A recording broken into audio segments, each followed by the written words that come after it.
Hello बच्चों, a very warm welcome to the second session of sequences in series. मेरा नाम है गणेश पवार, आपका मैथमेटिक्स एजुकेटर, और जेई टोटल के सीरीज में मैं आपका बेसब्री से स्वागत करता हूं। तो यस बच्चों, सीक्वेंसेस इन सीरीज हम लोग पढ़ रहे थे और सीक्वेंसेस इन सीरीज में पहला सेशन हो चुका है। अरिथमेटिक प्रोग्रेशन को हमने डिटेल में पढ़ लिया है, काफी सारे प्रॉब्लम्स भी हमने सॉल्व किए हैं to support the theory that we have learned. जो भी हमने पढ़ा है उसको अप्लाई कैसे करें, अलग अलग टाइप के प्रॉब्लम्स में जो जेई मींस में आ सकते हैं उनको हमने देखा है। प्रॉब्लम सॉल्विंग की जो कहानी है वो चलती रहेगी।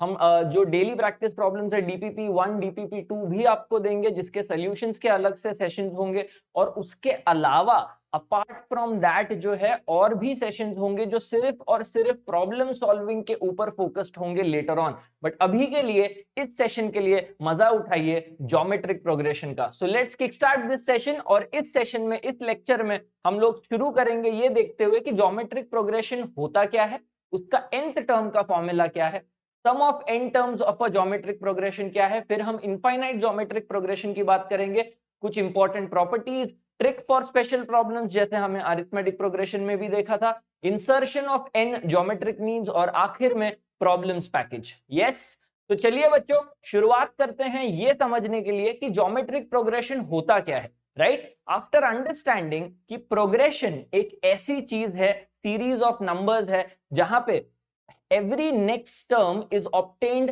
by doing और फॉलोइंग अ पर्टिकुलर रूल। जैसे अरिथमेटिक प्रोग्रेशन में बच्चों अगला टर्म लाने के लिए आप एक फिक्स्ड नंबर को ऐड करते थे, और ये जो चीज है, ये जो टेक्निक है, आप हर टर्म के लिए करते थे, और वो एक स्पेसिफिक रूल, एक पैटर्न बन गया था, एक फिक्स्ड नंबर को ऐड करना अगला टर्म लाने के लिए। उस फिक्स्ड नंबर को हम कॉमन डिफरेंस कहते थे, स्मॉल डी से उसको रिप्रेजेंट भी करते थे। सिमिलर तरीके में ज्योमेट्रिक प्रोग्रेशन में भी कुछ इसी तरीके से होगा, बट एक फिक्स नंबर को हम ऐड नहीं करेंगे, यहाँ पे हम एक फिक्स नंबर को मल्टीप्लाई करेंगे। तो एक एग्जांपल लेके इसको और थोड़ा सा अच्छे से जानते हैं। यहाँ पे जैसे आप देख रहे हो कि 2 सबसे पहला टर्म है, एक एग्जांपल को ले रहा हूं मैं, नंबर 2 से हम शुरुआत कर रहे हैं। 2 से अगर मैं 3 मल्टीप्लाई करूं, if I multiply 3 to the number 2 I get 6। और अगर यही रूल, यही पैटर्न में फॉलो करते जाऊं तो 6 को अगर मैं 3 से मल्टीप्लाई करूं तो मुझे 18 मिलेगा, 18 को मैं 3 से मल्टीप्लाई करूं तो 54 मिलेगा, और 54 को अगर मैं 3 से मल्टीप्लाई करूंगा तो 162 मिलेगा। और ये कहानी आगे बढ़ती जा सकती है।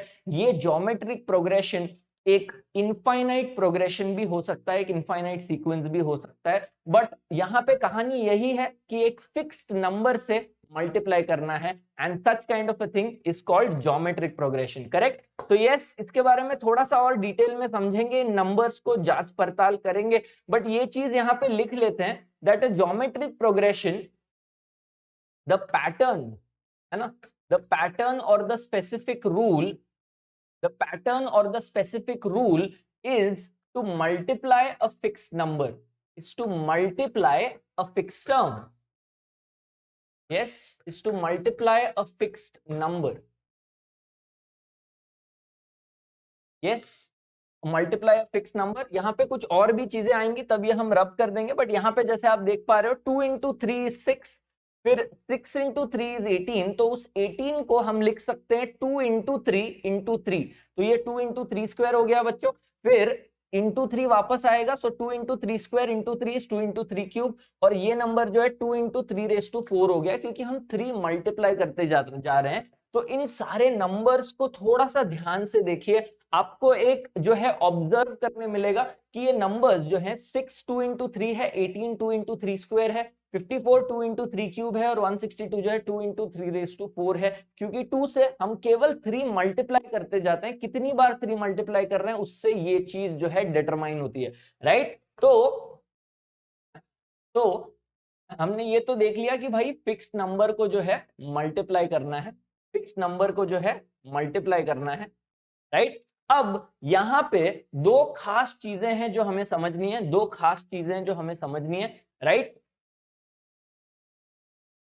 The pattern is multiplying a fix term, the pattern is multiplying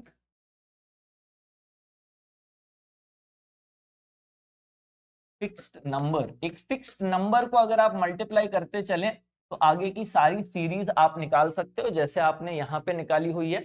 और अगर आप नोटिस करेंगे तो जैसे अरिथमेटिक प्रोग्रेशन में हुआ था, वो जो फिक्स्ड नंबर था उसको हम स्मॉल डी बोलते थे, कॉमन डिफरेंस बोलते थे, और वो जो कॉमन डिफरेंस की वैल्यू थी, है ना, वो हमेशा क्या होती थी, any term minus its previous term, वो डी की वैल्यू आती थी और हमने उसको लिखा भी था tn माइनस 1। अब यहाँ पे क्या होगा, any term minus its previous term नहीं होगा, any term upon its previous term होगा। ध्यान से देखिए 54 डिवाइडेड बाय 18 आपको 3 देगा, क्योंकि 18 इंटू 3 54 है, तो 54 डिवाइडेड बाय 18 3 देगा। सिमिलरली 6 3 18 है, तो 18 डिवाइडेड बाय 6 3 देगा, 6 डिवाइडेड बाय 2 3 देगा, 162 डिवाइडेड बाय 54 3 देगा। तो बेसिकली मैं कोई भी टर्म उठाऊं, कोई भी tn उठाऊं और उसके पिछले वाले टर्म से डिवाइड करूं, tn-1, मतलब nth टर्म की अगर मैं बात कर रहा हूं तो n-1 टर्म उसका पिछला वाला टर्म हुआ। तो any term divided by it's पिछला वाला term will give you the r value, the fixed number, और इस r को हम बोलते हैं कॉमन रेशियो। जैसे जैसे अरिथमेटिक प्रोग्रेशन में हमने कहा था कॉमन डिफरेंस, वैसे इस केस में कॉमन रेशियो बोलेंगे, क्योंकि ध्यान से देखो हम रेशियोज करके ही तो r की वैल्यू ला रहे हैं, कोई भी term upon its previous term, तो ये रेशियो है, इसीलिए इसको कॉमन रेशियो कहा गया है।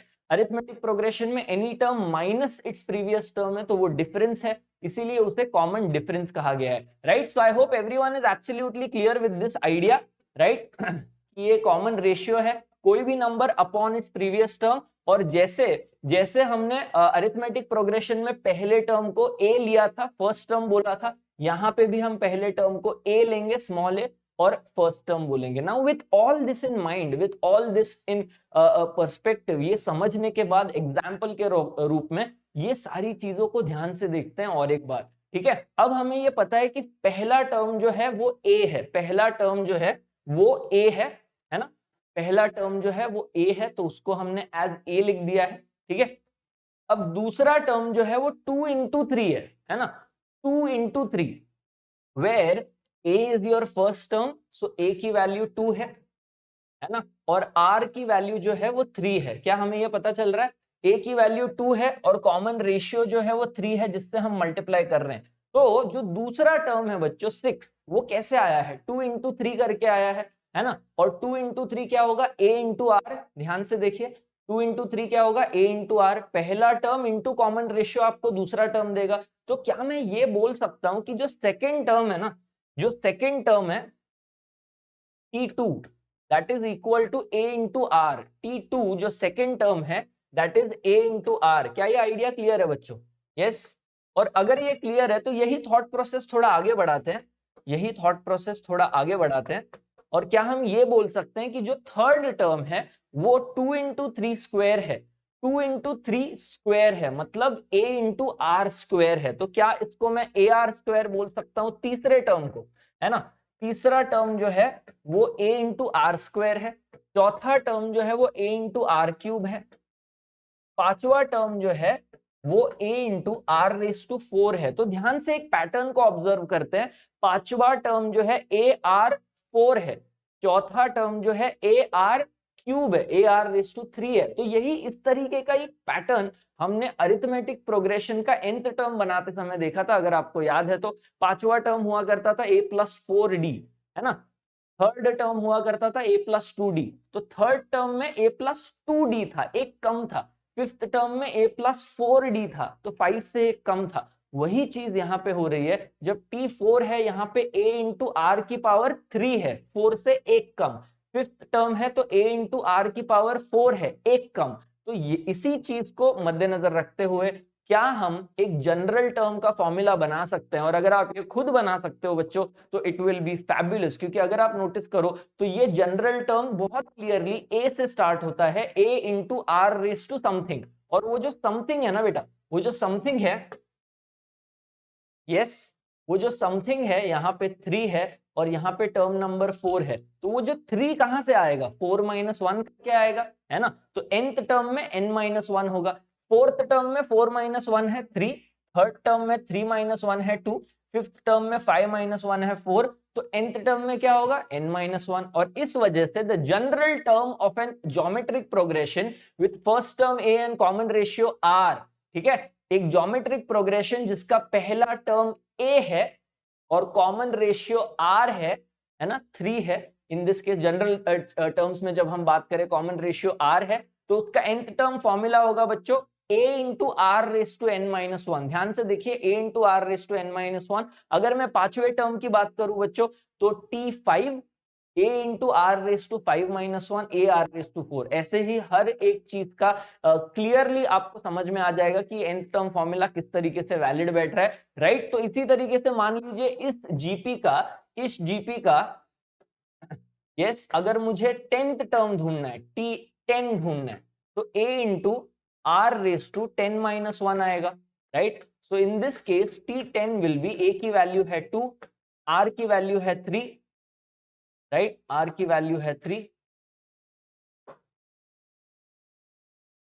यस 2 इंटू 3 रेस टू 9 ये सॉल्व करके आएगा। काफी बड़ा नंबर आने वाला है तो उसको मैं सॉल्व नहीं करूंगा, इसको सॉल्व नहीं करूंगा, बट आई होप सबको समझ में आया है कि सॉल्व करना कैसे है, राइट। तो एक बार गो थ्रू कीजिए, ये बेसिक फाउंडेशन आइडिया है ज्योमेट्रिक प्रोग्रेशन का। बहुत इंपॉर्टेंट है ये समझना कि फर्स्ट टर्म को हम जनरली ए लिखते हैं जैसे सिमिलरली हम अरिथमेटिक प्रोग्रेशन में भी करते थे, और common ratio is any term divided by its previous term, and most importantly this formula that the nth term of a geometric progression is a into r raised to n-1। तो ये knowledge लेते हुए आगे बढ़ते हैं बच्चों, और एक प्रॉब्लम, एक सिंपल सा प्रॉब्लम देखते हैं हम ये अप्लाई कर पाते हैं क्या। सब लोग अपना बेस्ट दीजिए और कोशिश कीजिए इस प्रॉब्लम को सॉल्व करने का, राइट, ताकि ज्योमेट्रिक प्रोग्रेशन और कुछ अरिथमेटिक प्रोग्रेशन का कंसेप्ट जो इसमें इन्वॉल्व है उससे एक बेसिक प्रॉब्लम हम सॉल्व कर पाए, ठीक है। तो क्वेश्चन कुछ इस तरीके से जाता है, 3 numbers form an increasing geometric progression, right? 3 numbers form an increasing geometric progression। तो जब ये इंफॉर्मेशन मुझे दिया गया है,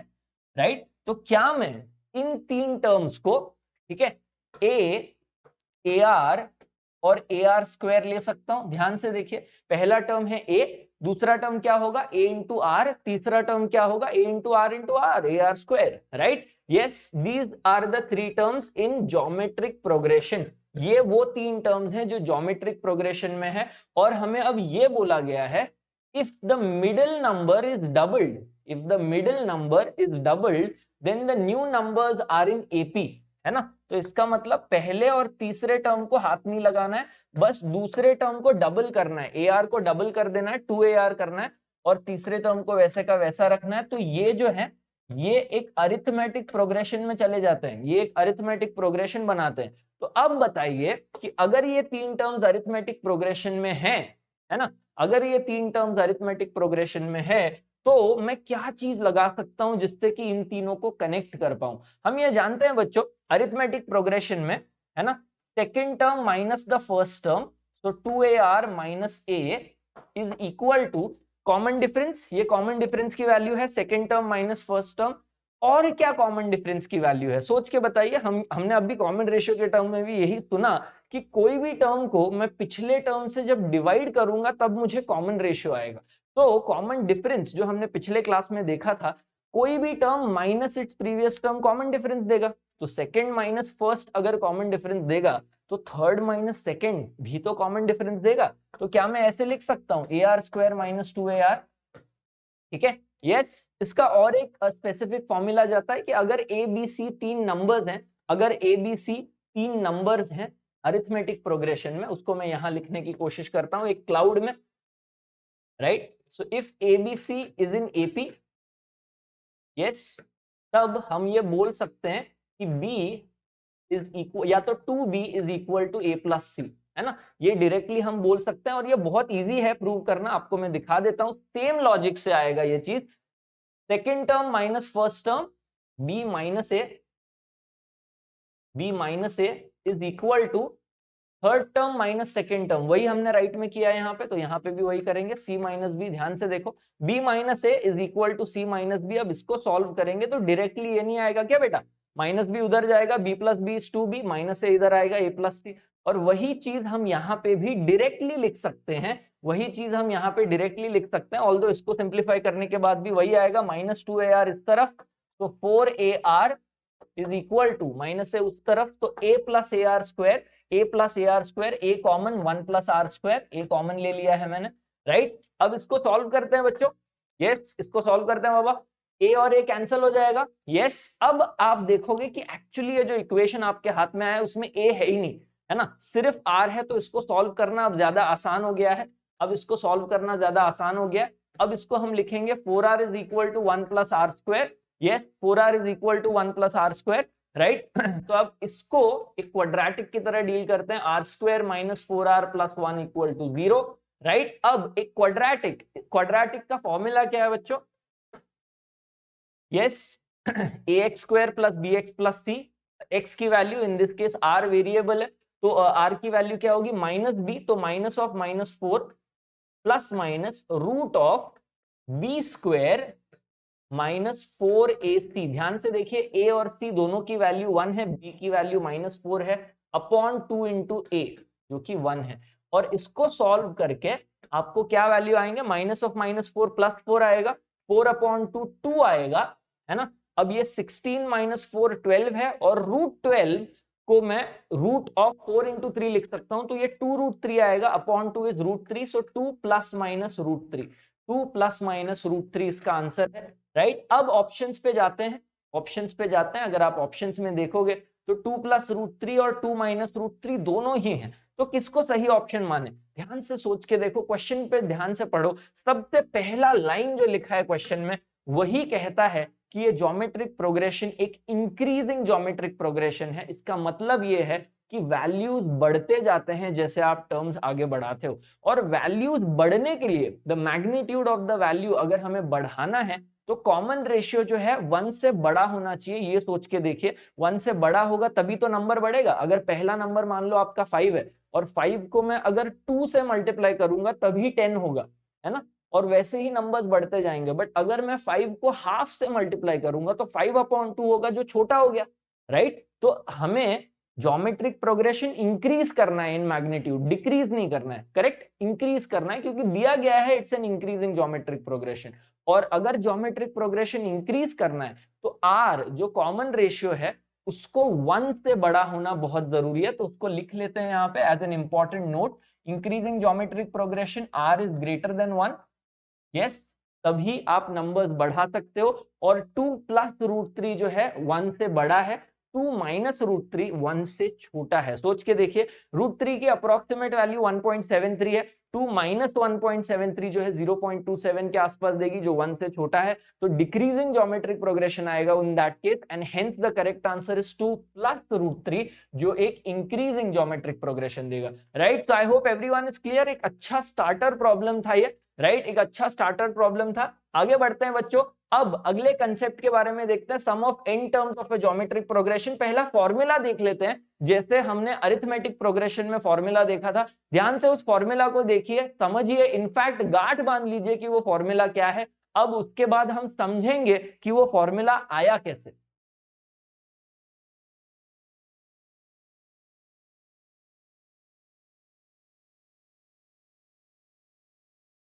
यस बच्चों, तो जैसे आप देख पा रहे हो, sum of n terms of a geometric progression is a times 1 minus r raise to n upon 1 minus r. ये फॉर्मूला एकदम सेम है, कोई अलग खास फॉर्मूला नहीं है। अगर आप नोटिस करोगे तो -1 ऊपर नीचे हम मल्टीप्लाई करेंगे तो नीचे -1 मल्टीप्लाई होके 1 minus r into -1 gives you r minus 1, and 1 minus r raise to n multiplied by -1 gives you r raise to n minus 1। ठीक है, तो ये आपका sum of n terms of a GP का फॉर्मूला है, right. Yes, इससे जो है आप कोई भी ज्योमेट्रिक प्रोग्रेशन का जो n टर्म्स का सम है वो बहुत आसानी से निकाल सकते हो, जैसे हमने अरिथमेटिक प्रोग्रेशन में भी किया था, है ना। बहुत आसानी से हमने ऑडिटोरियम प्रॉब्लम भी देखा था, वहां पे रियल लाइफ चीजें भी कनेक्ट की। ज्योमेट्रिक प्रोग्रेशन में भी हम कोशिश करेंगे कि कुछ रियल लाइफ एग्जांपल से कनेक्ट करें, बट पहले ये देखते हैं कि ये जो डरावना लुकिंग फॉर्मूला है, अप्लाई करने के बाद आंसर आ जाता है बेटा, है ना, बट ये आता कैसे है, ये फॉर्मूला पहली बात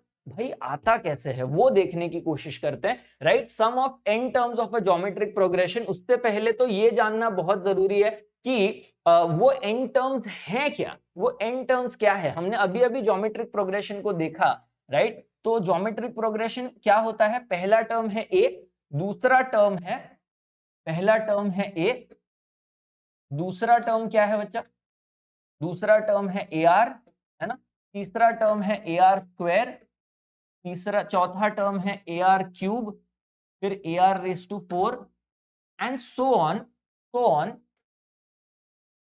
till A are raise to N minus 1। क्या ये बात सही लग रही है आपको? राइट, ये सारे टर्म्स जो हैं और ये nth टर्म है जो हमने अभी अभी फॉर्मूला देखा, a into are raise to N minus 1 is the nth term formula of a geometric progression, correct. और इस पर्टिकुलर सेटअप में हमें इन सारे n टर्म्स का सम ढूंढना है, राइट, इनका एडिशन ढूंढना है, तो इनको ऐड करते हैं, राइट।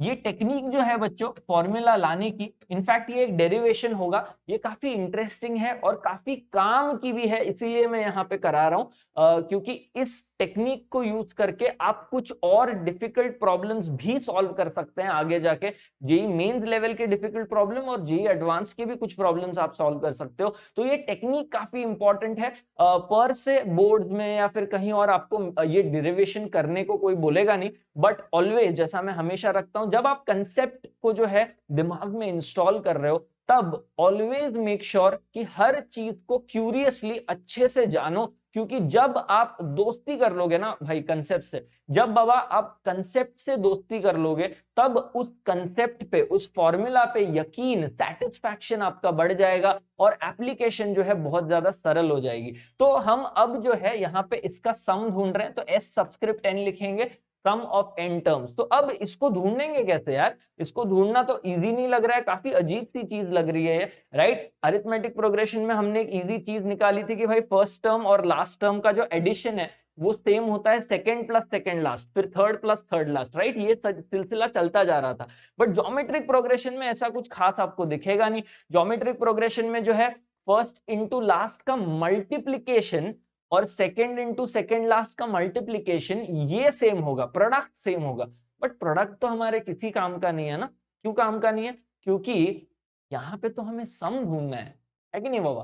सम ढूंढना है। अब क्योंकि सम ढूंढना है, ये जो आइडिया है कि फर्स्ट इंटू लास्ट का प्रोडक्ट, ये हम एग्जाम्पल में भी देख सकते हैं, इनफैक्ट यस, ये हम एग्जाम्पल में भी देख सकते हैं। 2 इंटू 162 है ना, will give you 324। ध्यान से नंबर सुनिए, 2 into 162 gives you 324, 6 into 54 gives you 324 and 18 into 18 gives you 324। तो जो ये सेटअप जो है अरिथमेटिक प्रोग्रेशन में होता था, वैसा ज्योमेट्रिक में भी होता है, बट वो सम के लिए नहीं होता है, प्रोडक्ट के लिए होता है। और हम जो चीज ढूंढ रहे हैं वो प्रोडक्ट नहीं है, वो सम है ना, वो सम है।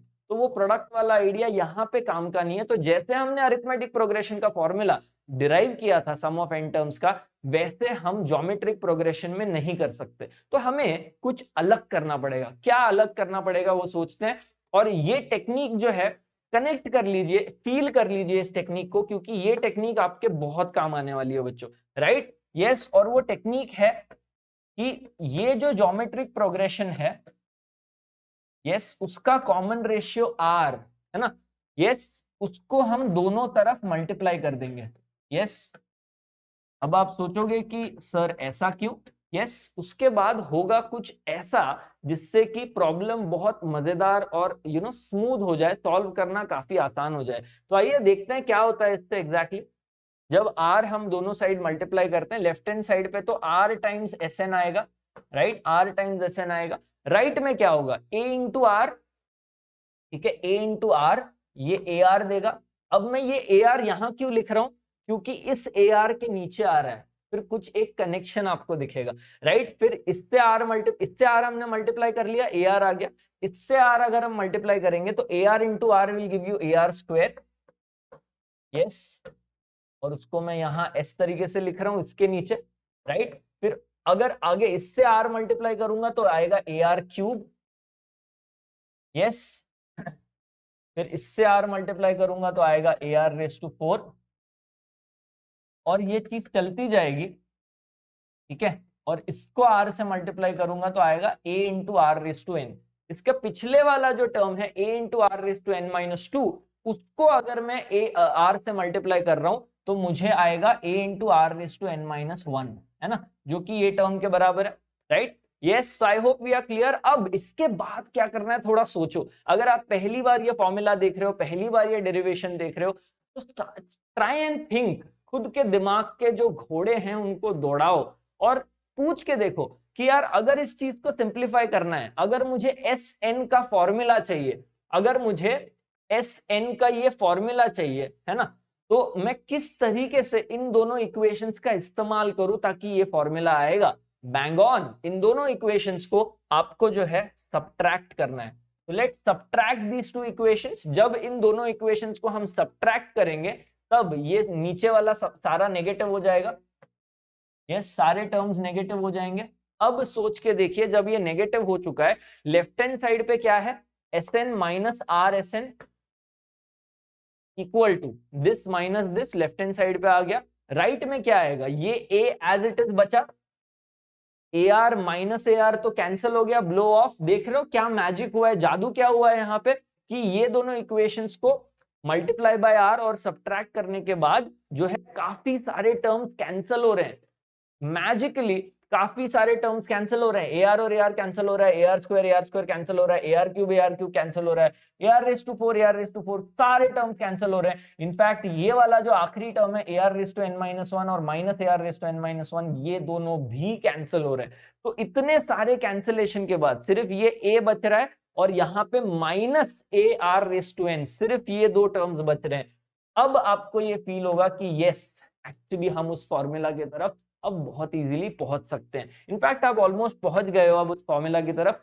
लेफ्ट हैंड साइड में आपको एस एन कॉमन लेना है, 1 माइनस आर बचेगा, इक्वल टू यहाँ पे ए कॉमन लेना है, 1 minus r raise to n बचेगा। और इस 1 माइनस आर को जब आप नीचे लेके आओगे, टड़ा, ये फॉर्मूला आ गया, a into 1 minus r raise to n upon 1 minus r, right, जिसको माइनस वन ऊपर नीचे, you can get this formula as well. दोनों सेम आंसर देंगे। यस, कभी कभार आर जब ग्रेटर देन 1 होता है तब हम ये फॉर्मूला यूज करते हैं ताकि नेगेटिव नंबर्स ना आए, बैलेंस आउट हो जाए, राइट। और जब आर लेस देन 1 होता है कभी कभी ये यूज कर लेते हैं, डिपेंडिंग ऑन द सिचुएशन। दोनों चीजें आपको सेम रिजल्ट देंगी क्योंकि वो सेम फॉर्मूला है बाबा, राइट। तो I hope everyone is clear with the thought process. It's very important to understand the thought process, yes, or the thought train in this derivation for getting this formula. तो I hope सबको ये formula clear है, क्योंकि इस formula को कई जगह हम अप्लाई करेंगे। सबसे पहली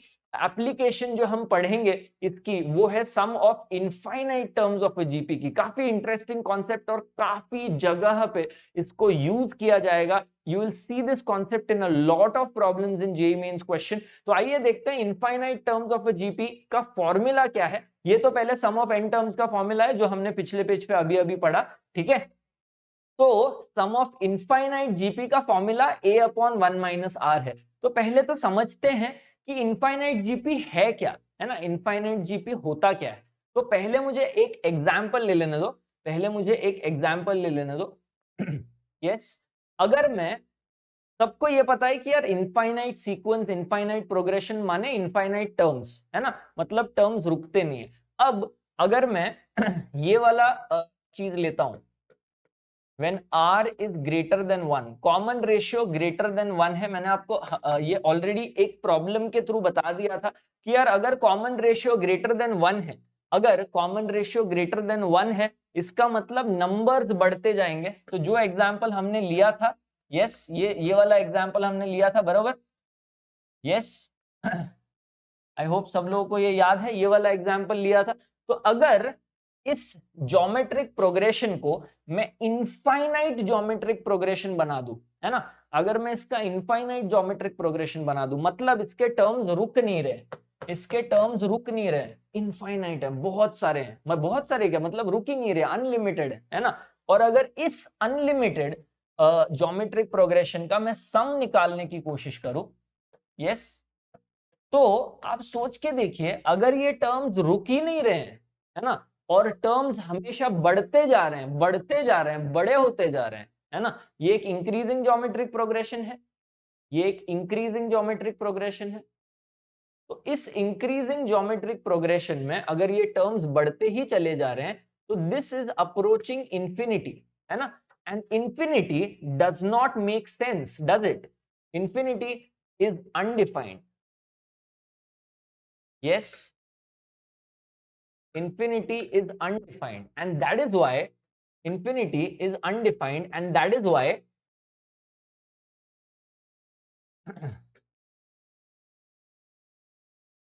and that is why S infinity doesn't make sense. Sum of infinite term doesn't make sense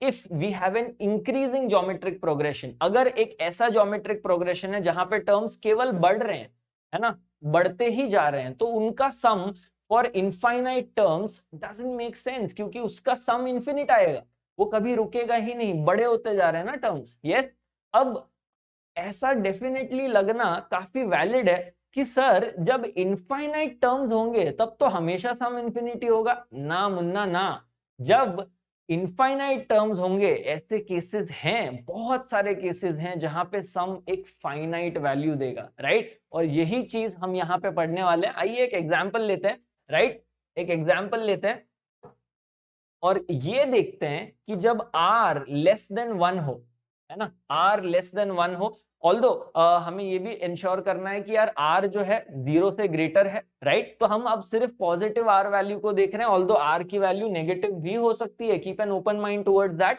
right. अभी r लेस देन 1, ठीक है, सिर्फ इतनी बात करते हैं। Of course r is positive, yes. तो ये वाला जो ज्योमेट्रिक प्रोग्रेशन है ना, वो डिक्रीजिंग होगा। Yes, are we clear about that? वो डिक्रीजिंग ज्योमेट्रिक प्रोग्रेशन होगा, माने नंबर्स छोटे होते जाएंगे। एक एग्जांपल ले लेते हैं, है ना, एक एग्जांपल ले लेते हैं। अगर मान लो मैं शुरू करता हूं 40 से, है ना, शुरू करता हूं 40 से और कॉमन रेशियो बोलता हूं है हाफ, कॉमन रेशियो r की वैल्यू है हाफ, तो अगला टर्म कैसे आएगा? 40 इंटू हाफ विच इज 20, है ना। फिर उसका अगला टर्म कैसे आएगा? 20 इंटू हाफ विच इज 10, उसका अगला term 10 into half which is 5, 5 into half which is 5/2, yes.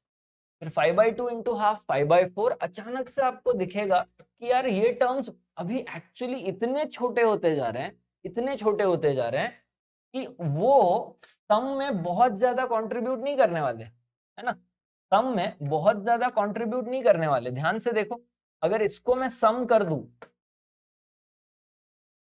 है ना, तो अब इसके आगे के टर्म्स बहुत ही छोटे होते जा रहे हैं, बहुत ही छोटे होते जा रहे हैं। तो ये जो सम है ना, ये वाला जो सम है, this will give you a finite value, this will give you a finite value, right?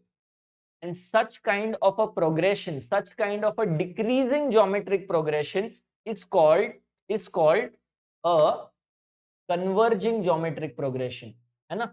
और एक converging geometric progression का sum of infinite terms is defined. Converging geometric progression, yes, sum of infinite terms is defined. yes, अब इसका formula क्या है, इसके तरफ जाते हैं।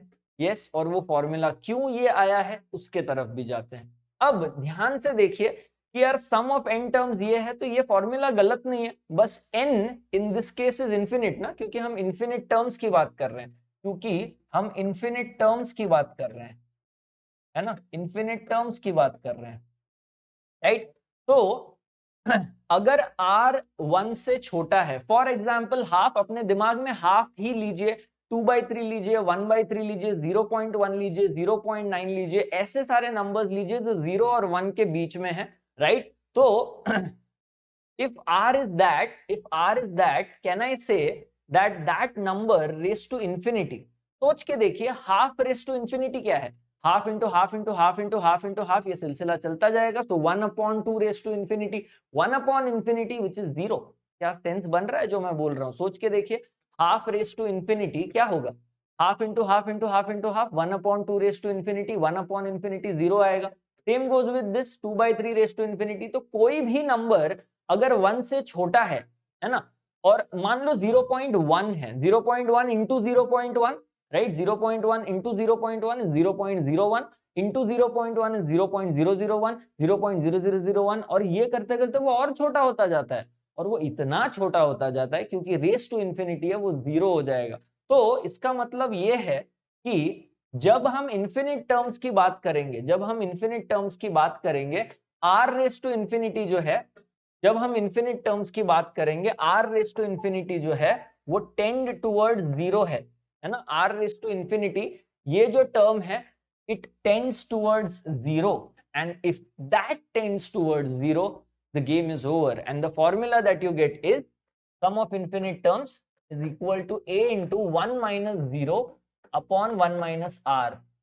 और यही तो वो फॉर्मूला है बेटा, 1 minus 0 is 1, a into 1 is a upon 1 minus r, done, right? सो जब हम इंफिनिट टर्म्स की बात कर रहे हैं, है ना, जब हम इंफिनिट टर्म्स की बात कर रहे हैं तो ये फॉर्मूला लगा के क्विकली आपको सम ऑफ इंफिनिट टर्म्स आ जाएगा, quickly sum of infinite terms आ जाएगा। आइए क्विकली ये एग्जांपल भी देख लेते हैं बच्चों।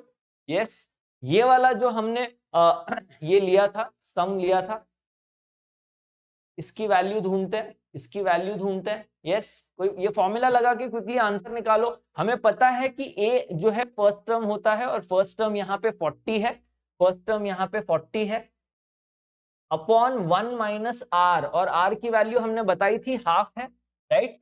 हमको आगे के टर्म्स इस तरीके से मिले, राइट। सो आर की वैल्यू हाफ है। यस, तो इसको सॉल्व करेंगे तो डिनोमिनेटर में 1 माइनस हाफ हाफ आएगा जो ऊपर जाके 2 हो जाएगा। 42 जा 80 देगा बच्चों, 42 जा 80 देगा। तो ये जो सम है ना बच्चों, ये जो सम है 40 plus 20 60, 60 plus 10 70 plus 5 75 plus 2.5 77.5 plus 1.25 78.7 something like that. और ये जो छोटा छोटा वैल्यू है वो टेंड करेगा, अप्रोच करेगा इस तरीके से ताकि जो सम है वो 80 पे आके रुक जाए, 80 पे आके बैलेंस आउट हो जाए। This is an approximate value, naturally जो अप्रोक्सीमेटली 80 ही होता है अगर आप इनफाइनाइट टर्म्स की बातें करो तो, राइट। सो ये फॉर्मूला अप्लाई करना है, कैसे फॉर्मूला अप्लाई करना है वो भी हमने देख लिया। तो आई होप सब लोगों को कन्वर्जिंग ज्योमेट्रिक प्रोग्रेशन के बारे में पता चल गया। एक कन्वर्जिंग ज्योमेट्रिक प्रोग्रेशन एक ऐसा ज्योमेट्रिक प्रोग्रेशन होता है जो नंबर ऑफ टर्म्स का मैग्नीट्यूड जो है वो छोटा होता जाता है, 40 से 20, 20 से 10, 5, 5/2 छोटा छोटा होता जाता है, कन्वर्ज होता जाता है।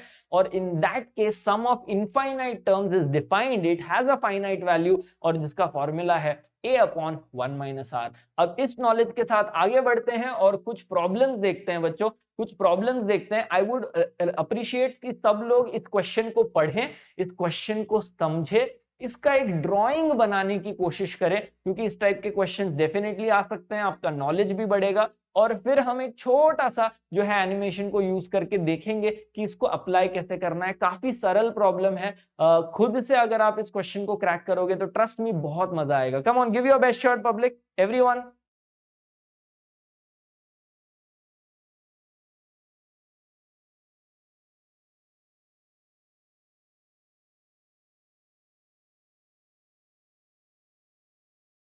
यस बच्चों, तो आई होप आपने इस क्वेश्चन को क्रैक किया होगा। इन केस अगर आप अभी भी सॉल्व कर रहे हो तो please pause the video and उसके बाद आप इसका डिस्कशन देख लेना, right. One side of an equilateral triangle is 24 centimetre. तो अपने पास एक इक्विलैटरल ट्राइंगल है, राइट, तीनों साइड सेम है 24 centimetre. That is what an equilateral triangle is all about. The mid point of its sides are joined to form another triangle, right. मतलब इन तीनों साइड्स के जो मिड पॉइंट है, इन तीनों साइड्स के जो मिड पॉइंट है उनको कनेक्ट किया गया है एक ट्राइंगल बनाने के लिए, उनको कनेक्ट किया गया है और एक ट्राइंगल बनाने के लिए, राइट, जिनके mid points in turn are joined to form another triangle. मतलब इस ट्राइंगल के जो तीन साइड्स के मिड पॉइंट्स हैं उनको कनेक्ट करके और एक ट्राइंगल बनाया गया है ना, और एक ट्राइंगल बनाया गया है। एंड दिस प्रोसेस कंटिन्यूज इंडेफिनिटली, मतलब ये प्रोसेस चलते ही जाएगा, ये प्रोसेस चलते ही जाएगा। और इस चलते हुए प्रोसेस को फॉलो करते हुए हमें ढूंढना क्या है, हमें ढूंढना है find the sum of the perimeters of all these triangles that are defined above, right. तो पेरीमीटर ढूंढना है इन सारे ट्राइंगल के लिए। कम ऑन एवरीवन, सोच के देखिए कैसे करेंगे, राइट। सबसे पहला जो बाहरी ट्राइंगल है उसका पेरीमीटर क्या है, 24 प्लस 24 प्लस 24 है, राइट। सो 72 होगा, है ना, 24 प्लस 24 प्लस 24 72 होगा।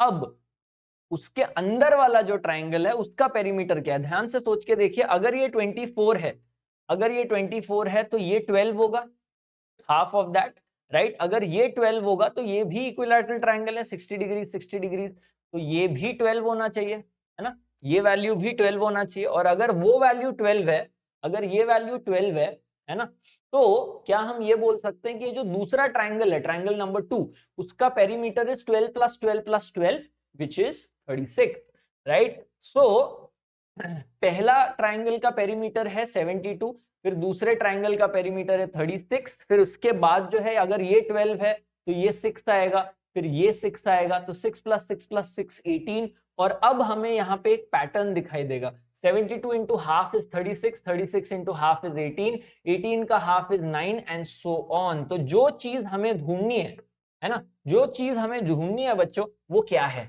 वो है sum of all these terms, so 72 plus 36 plus 18 plus 9 and so on।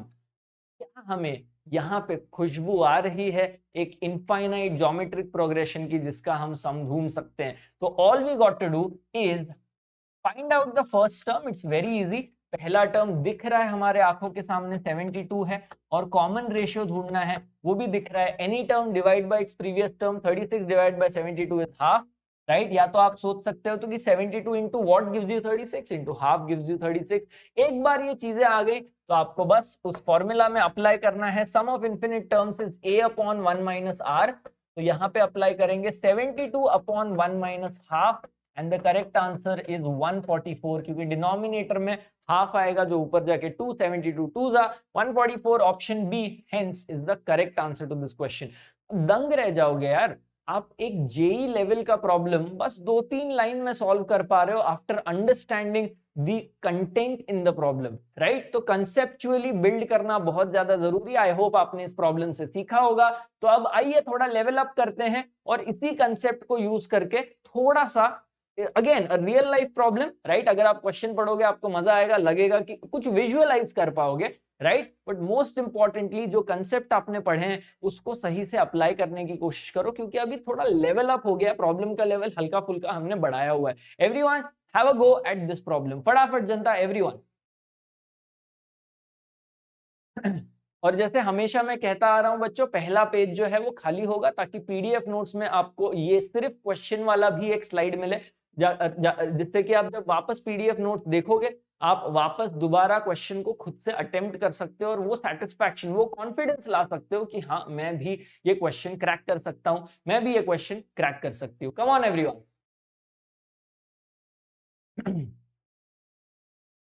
Yes, come on. ला ला ला ला ला ला ला ला ला ला ला ला। Right after striking a floor, a certain ball rebounds 4/5 of its original height from which it has fallen. Right? Okay, ये डेटा हमने देख लिया। Find the total distance that it travels before coming to rest if it is gently dropped from a height of 120 meters. इसमें काफी सारा physics भी involve है, but उस फिजिक्स में हम नहीं जाएंगे, इस डेटा को डायरेक्टली यूज करेंगे। सबसे पहले तो हमें ये बताया गया है कि यार वो 120 मीटर से, ऑल्दो वो डेटा सबसे आखिर में लिखा हुआ है, 120 मीटर से ड्रॉप किया जा रहा है ना। तो ये आपका ग्राउंड है, ऐसे मान लीजिए this is your ground, right, this is your ground. और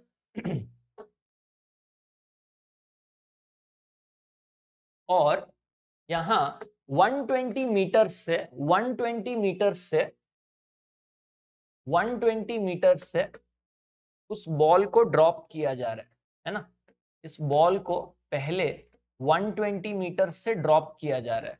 इस 120 मीटर के ड्रॉप के बाद, इस 120 मीटर के ड्रॉप के बाद the ball rebounds 4/5 of its original height. अब what is 4/5 of its original height?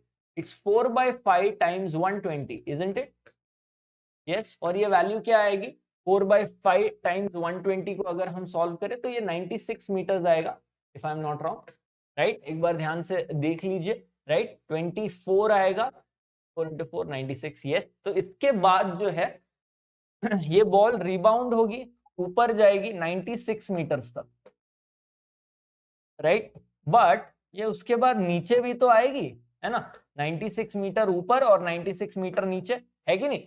Yes, imagine कीजिए बॉल ऊपर से फेंका जा रहा है 120 मीटर से, ऐसे बॉल नीचे आएगा, फिर हिट करेगा ग्राउंड को, फिर ऊपर जाएगा 96, फिर वापस नीचे आएगा 96, क्योंकि 4/5 टाइम्स तक रिबाउंड हुआ है ओरिजिनल हाइट के। अब यहाँ पे जब बॉल हिट करेगा तो वापस 4 टाइम्स से ऊपर जाएगा, जाएगा कि नहीं जाएगा, है ना, वापस 4 टाइम्स। यहाँ पे मैंने थोड़ा सा ऊंचा बना लिया क्योंकि अब वो 96 से छोटा आने वाला है, अब वो 96 से छोटा आने वाला है कि नहीं, तो ऐसा कुछ आएगा। तो अगर आप ये हाइट क्या है ये सोचने की कोशिश करें तो वो 96 टाइम्स 4/5 है, 96 टाइम्स 4/5 है। अगर आप सोचें तो इसके बाद भी यही चीज होने वाला है, मैं थोड़ा आगे निकाल रहा हूं ये चीज ताकि समझ में आए।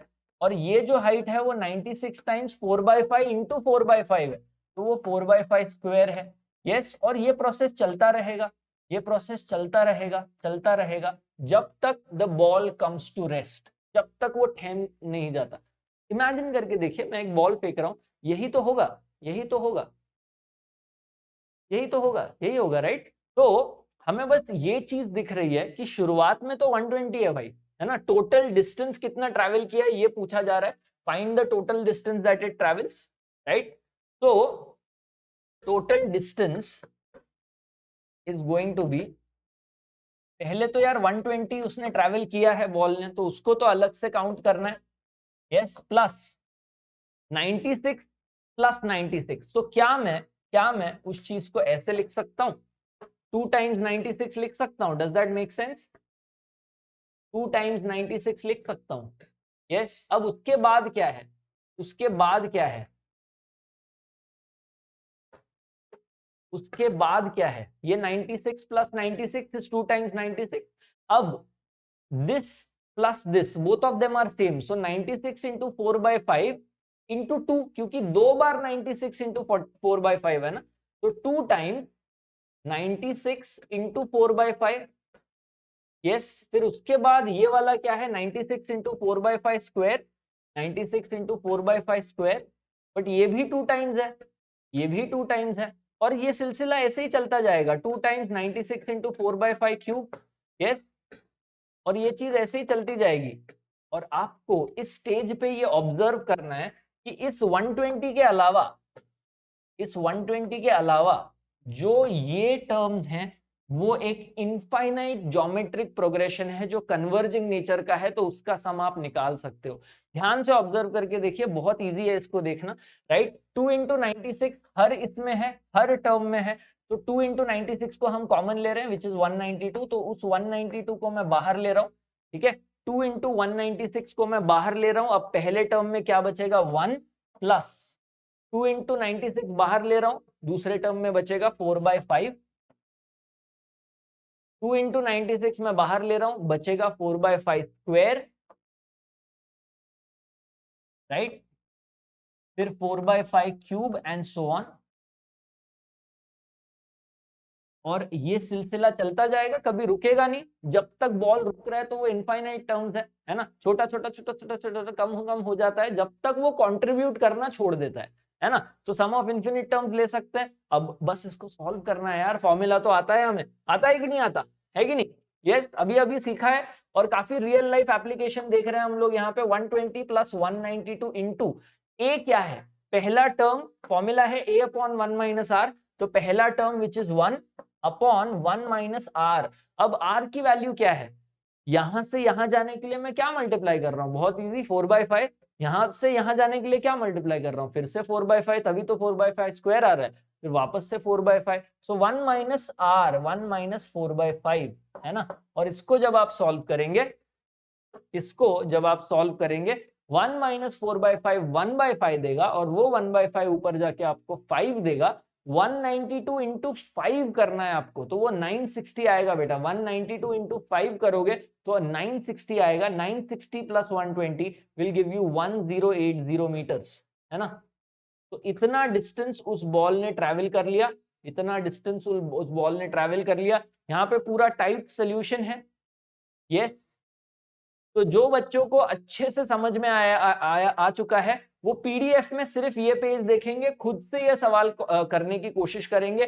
जो बच्चों को जो है थोड़ा बहुत दिक्कत हुआ है समझने में, बट फाइनली समहाउ स्क्रैची तरीके से आ गया है, आप अगली बार जब नोट्स को देखेंगे तब ये सोल्यूशन देखिएगा, देखिएगा कि कैसे हमने स्ट्रक्चर किया प्रॉब्लम को, किस तरीके से डायग्राम निकाला, किस तरीके से ये किया। और अगर नहीं समझ में आया तो आप फ्रेश डायरेक्ट टाइप सोल्यूशन भी देख सकते हैं और इस प्रॉब्लम का जो है मजा उठा सकते हैं और कनेक्ट कर सकते हैं इस प्रॉब्लम को। इनफाइनाइट जीपी को समझ के अप्लाई करने के लिए हमने दो बहुत अच्छे प्रॉब्लम्स किए हैं। तो आइए बच्चों आगे बढ़ते हैं। अब आगे बढ़ते हैं, कुछ important properties of a geometric progression की बात करते हैं यूजिंग एन एग्जांपल। राइट, वापस से एक एग्जांपल करते हैं। अगर आपको याद हो बच्चों तो अरिथमेटिक प्रोग्रेशन में भी हमने यही किया था, दो प्रॉपर्टीज की बात की थी। एक अरिथमेटिक प्रोग्रेशन को लेके हमने इस तरफ देखा था कि अगर एक फिक्स नंबर को मैं एक एग्जिस्टिंग अरिथमेटिक प्रोग्रेशन से ऐड कर रहा हूं हर एक टर्म को, तो क्या होता है रिजल्टेंट, और एक फिक्स नंबर को यदि मैं मल्टीप्लाई करता हूं तो क्या होता है। यही सेम चीज हम ज्योमेट्रिक प्रोग्रेशन में करने की कोशिश करेंगे। ये एक एग्जिस्टिंग ज्योमेट्रिक प्रोग्रेशन है बेटा, है ना, ये एक एग्जिस्टिंग ज्योमेट्रिक प्रोग्रेशन है। इसमें मान लो अगर मैं एक फिक्स नंबर ऐड कर देता हूं, बहुत ही सिंपल रखते हैं, मान लीजिए 1 ऐड कर रहे हैं, 2 + 1 क्या होगा, 3 होगा, 6 + 1 क्या होगा, 7 होगा, 18 + 1 क्या होगा, 19, 55, 163, है ना, एंड सो ऑन। तो अब ये क्या है, जब मैं एक फिक्स नंबर के या लैम्बडा ऐड कर रहा हूं तो क्या हो रहा है, अगर आप नोटिस करोगे बच्चों तो कुछ भी नहीं हो रहा है। अगर ये एक आपका ज्योमेट्रिक प्रोग्रेशन है, in general B1 B2 B3 B4 GP में है, तो अगर मैं एक फिक्स नंबर ऐड कर रहा हूं मान लो लैम्बडा, तो आप नोटिस करोगे कि जो रिजल्टेंट है ना, B1 plus lambda 2 + 1, B2 plus lambda 6 + 1, B3 plus lambda 18 + 1, ये जो चीज आ रहा है वो कुछ भी नहीं है, वो अरिथमेटिक प्रोग्रेशन नहीं है, ज्योमेट्रिक प्रोग्रेशन नहीं है, वो एक प्रॉपर प्रोग्रेशन है ही नहीं। Right, so this is not in GP, right, clearly not in GP. तो ये एक प्रॉपर्टी है जो हमें समझनी है। अब दूसरी प्रॉपर्टी देखते हैं, ऐड करने के जगह अगर हम मल्टीप्लाई करते हैं तो क्या होता है।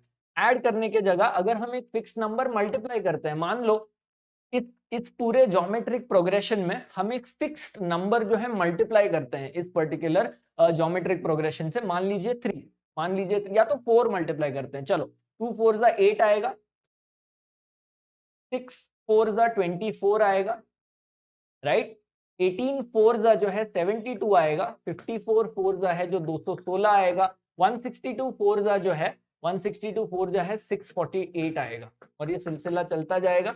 राइट, अब अगर आप नोटिस करोगे तो ये जो एक सीक्वेंस आया है वो भी ज्योमेट्रिक प्रोग्रेशन में है। ध्यान से देखिए, 24 divided by 8 is 3, 72 divide by 24 is 3, 216 divide by 72 is 3। तो इसका मतलब जो रिजल्टिंग सीक्वेंस आ रहा है वो भी ज्योमेट्रिक प्रोग्रेशन में है। और खास बात ये है कि जो इसका कॉमन रेशियो था 3, वही इसका भी कॉमन रेशियो है। राइट, तो अगर हम एक फिक्स नंबर मल्टीप्लाई करें एक एग्जिस्टिंग ज्योमेट्रिक प्रोग्रेशन से, lambda B1 lambda B2 lambda B3, fix term को मल्टीप्लाई करें हर एक टर्म से, तो जो रिजल्टेंट आएगा वो एक जीपी में होगा with same common ratio, with same common ratio. तो आई होप सब लोगों ने ये कंसेप्ट को ग्रास्प कर लिया है। काफी सरल कॉन्सेप्ट, काफी इजी कॉन्सेप्ट, यस, काफी इजी कॉन्सेप्ट बन गया है ये। राइट, यस, तो लेट्स मूव ऑन, आगे बढ़ते हैं। राइट, ये प्रॉपर्टीज को हमने समझ लिया है। ये ट्रिक फॉर स्पेशल प्रॉब्लम्स बच्चों, ये एपी में भी हमने देखा था कि अगर 3 टर्म्स हैं तो A-D, A और A+D करना है, बट वहां पे हमने खास करके ये बोला था कि ये ट्रिक तब लगाना बेटा, ये ट्रिक तब लगाना जब आपको सम ऑफ 3 नंबर्स दिया हुआ है, राइट, सम ऑफ 4 नंबर्स दिया हुआ है, सम ऑफ 5 नंबर्स दिया हुआ है। एपी के लिए अगर सम दिया हुआ है और 3 नंबर्स 4 नंबर्स 5 नंबर्स ऐसे बोला गया है तो वो ट्रिक यूज करना है। जीपी में ज्योमेट्रिक प्रोग्रेशन में ये ट्रिक तब यूज करना है व्हेन प्रोडक्ट इज गिवन, उल्टा है, यस, ये ट्रिक तब यूज करना है व्हेन प्रोडक्ट इज गिवन। अगर आपको ये बोला जाए there are 3 numbers in geometric progression whose product is this, और भी कुछ डेटा हो सकता है, सम भी दिया जा सकता है, बट जब तक प्रोडक्ट नहीं दिया गया है तब तक ये ट्रिक यूज मत करना, है ना। जब प्रोडक्ट दिया है तब बेशक खुले दिल से जाके इस ट्रिक को यूज करो, बहुत काम आएगा आपको। इधर लगे हाथ दिखाई देगा कि ये क्यों काम का है, लगे हाथ दिखाई देगा कि क्यों काम का है। राइट, अगर इन 3 नंबर्स का, है ना, 3 नंबर्स आपको दिए हुए हैं, 3 नंबर्स नहीं दिए हुए हैं, ये बोला गया है कि 3 नंबर ज्योमेट्रिक प्रोग्रेशन में और उनका प्रोडक्ट, है ना, एक पर्टिकुलर नंबर है, तो अगर आप उन तीन नंबर्स को a बाय आर, a और ए आर लेंगे, क्वाइट नेचुरली फर्स्ट टर्म आपका a नहीं है अभी, first term a upon r है, कॉमन रेशियो अभी भी r ही है, क्योंकि r मल्टीप्लाई करोगे तो ये आएगा, r मल्टीप्लाई करोगे तो ये आएगा। पर इंपॉर्टेंट बात कि अगर प्रोडक्ट दिया है ना, तो इन तीन नंबर्स का प्रोडक्ट क्या होगा, a upon r into a into a r. Yes, इन तीन नंबर्स का प्रोडक्ट क्या होगा, यस क्या बाबा हम देख पा रहे हैं, r और r कैंसिल होके ये a क्यूब दे देगा। तो जैसे अरिथमेटिक प्रोग्रेशन में हमने ये ट्रिक सीखा था बच्चों, अगर सम दिया है तो हमारे पास माइनस डी और प्लस डी कैंसिल आउट होके सिर्फ 3a आता है सम, जिससे कि आप a की वैल्यू निकाल सकते हो और प्रॉब्लम आसान बन जाता है। सिमिलरली अगर हम ये तीन टर्म्स लेंगे, तीन ज्योमेट्रिक टर्म्स जो हमें दिए हुए हैं और उनका प्रोडक्ट अगर दिया हुआ है, तो r और r कैंसिल हो जाएगा, सिर्फ एक वेरिएबल बचेगा विच इज a, है ना। और अगर प्रोडक्ट दिया है तो a की वैल्यू आ जाएगी, फिर आप रीसब्स्टिट्यूट करोगे, प्रॉब्लम काफी आसान हो जाएगा। Same technique can be applied for 4 terms. Yes, 4 terms की जब हम बात करें, तब जैसे आप देखो, जैसे हमने एपी में भी बोला था कि जब ऑड नंबर ऑफ टर्म्स है 3, 5, तब एक सिमेट्री मिलेगी आपको, बीच वाला टर्म a होगा, है ना, फिर यहाँ पे a डिवाइड बाय r, यहाँ पे a इंटू r, है ना, फिर a डिवाइड बाय r है तो और एक डिवाइड बाय r करो, a divide by r square. 5 terms के लिए पहला term a divide by r square आएगा, यहाँ पे a r है, a r into r, a r square, right. और अगर 7 टर्म्स है तो और एक डिवाइड बाय r करो तो a अपॉन r क्यूब, यहाँ पे ए आर क्यूब आएगा। हमेशा सिमेट्री ए पे रहेगी, राइट। तो ऑड टर्म्स के लिए तो काफी क्लियर है कि कैसे करना है। आई hope everyone is super clear and you know adapt की यार ऑड टर्म्स में क्या करना है। बट जब इवन टर्म्स होते हैं, है ना, जब इवन टर्म्स होते हैं,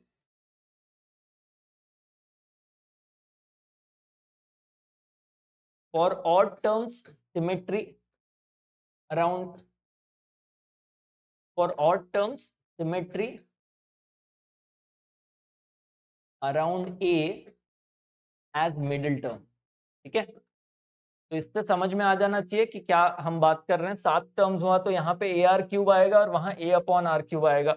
9 टर्म्स है तो उसके आगे a are raise to 4, a upon r raise to 4। But जब इवन नंबर ऑफ टर्म्स होंगे तब हम क्या करेंगे, तब जो है a ये मिडिल टर्म आएगा ही नहीं, है ना। तब ए आर और a अपॉन आर ये बीच के दो टर्म्स होंगे, फिर ए आर क्यूब और a अपॉन आर क्यूब, है ना। जब हम ये लेंगे और प्रोडक्ट दिया हुआ है, ये थोड़ा सा ट्रिकी है, जैसे even number of terms AP में भी ट्रिकी था, राइट। बट अगर एक बार आपको इसका एप्लीकेशन समझ में आ गया तो कोई भी दिक्कत नहीं होने वाली बच्चों, राइट। अगर आप देखोगे इसका प्रोडक्ट तो ये आर क्यूब और आर क्यूब कैंसिल हो जाएगा, यही इसका ऑब्जेक्टिव है, प्रोडक्ट दिया हुआ है ताकि वेरिएबल्स जो है सिर्फ एक वेरिएबल आ जाए, a रेस टू 4। प्रोडक्ट दिया है, a की वैल्यू आ जाएगी, फिर रीसब्स्टिट्यूट करोगे, प्रॉब्लम आसान हो जाएगा, राइट। सो जैसे आप देख पा रहे हैं यहाँ पे पहला term a upon r cube है और कॉमन रेशियो r नहीं है, r स्क्वायर है। तो you have to be very alert about that कि ये जो अजम्पशन हमने किया है, ये अजम्पशन से बाकी जो डेटा है प्रॉब्लम में वो कैसे अफेक्ट हो रहा है ना, वो कैसे अफेक्ट हो रहा है। सो इन दिस केस ये मैं लिख देता हूं यहाँ पे फर्स्ट टर्म। यस, जनरली ये चीज मिस आउट कर जाते हैं बच्चे। यस, ले तो लेते हैं ये 4 टर्म, बट जब दूसरा डेटा हम इन्वॉल्व करते हैं तब हम ये भूल जाते हैं कि यार पहला टर्म ए नहीं है, ए अपॉन आर क्यूब है, कॉमन रेशियो आर नहीं है, आर स्क्वायर है ना। Yes,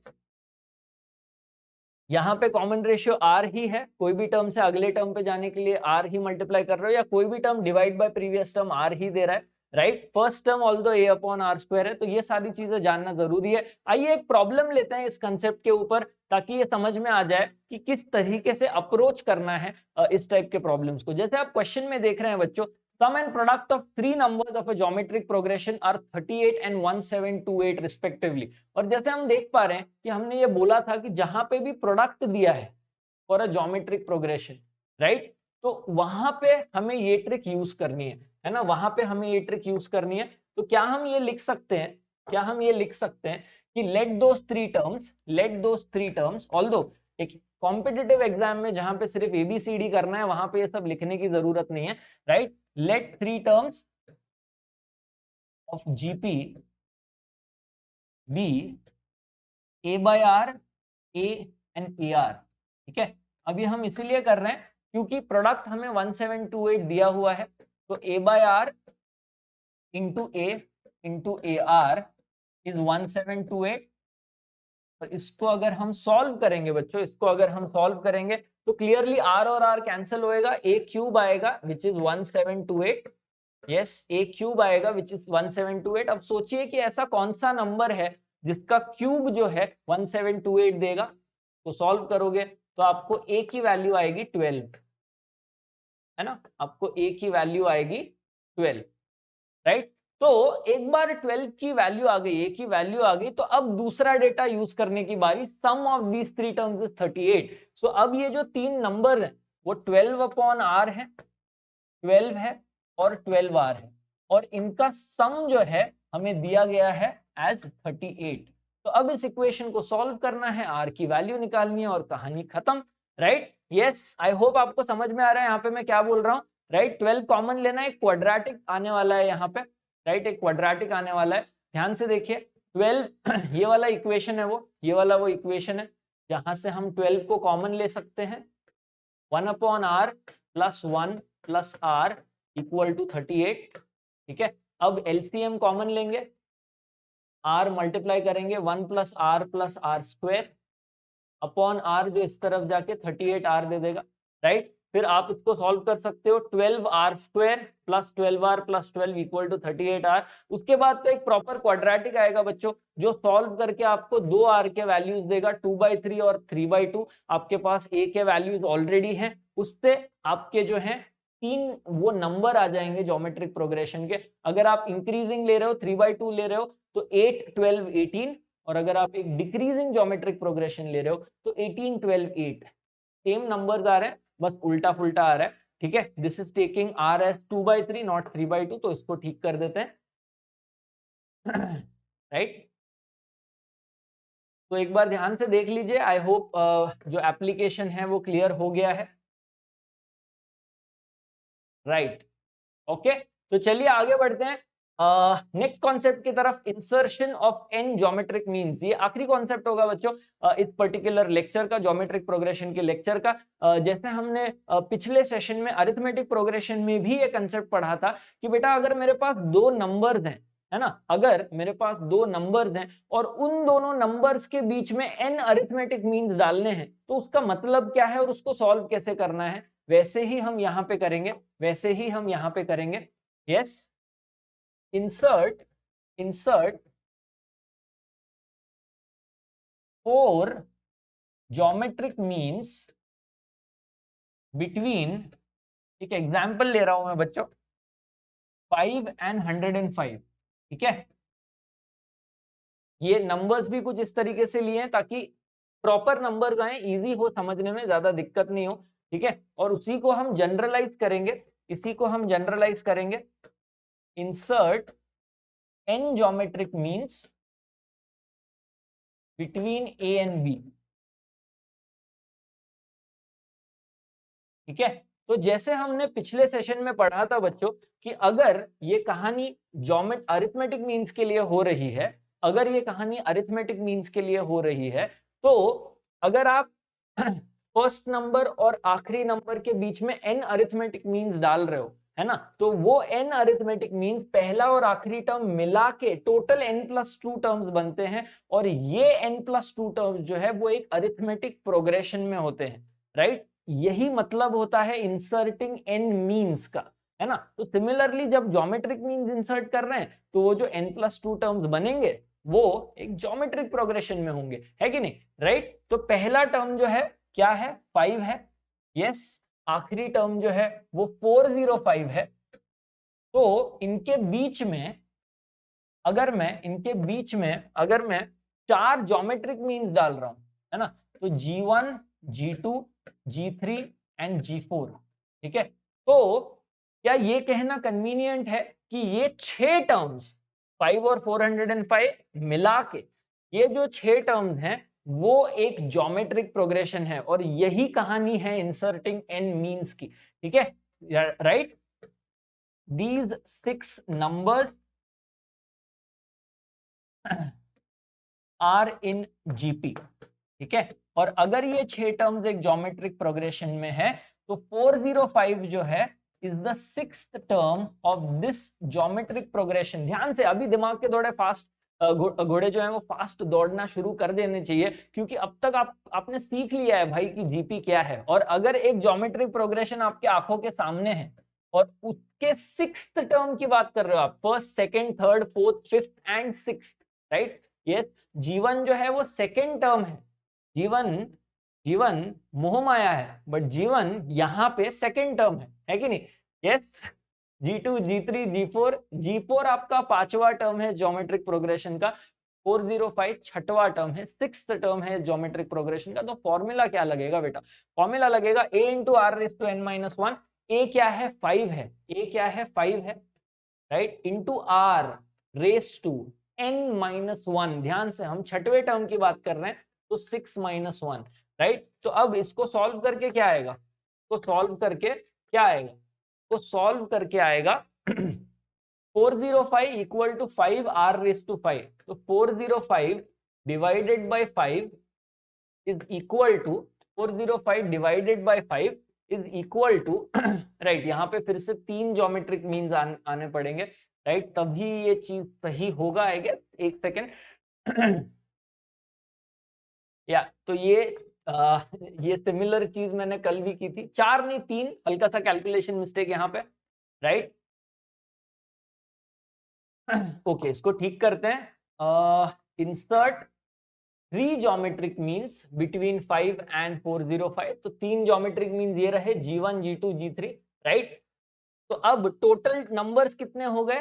total these 5 numbers are in geometric progression 1 2 3 4 5। 3 geometric means पहला और आखिरी टर्म, राइट? तो उससे हम ये कह सकते हैं कि 405 जो है पांचवा टर्म है ज्योमेट्रिक प्रोग्रेशन का, बराबर? First, second, third, fourth and fifth term of this geometric progression. और फिफ्थ टर्म का फॉर्मूला हम लगाए a r raise to n minus one.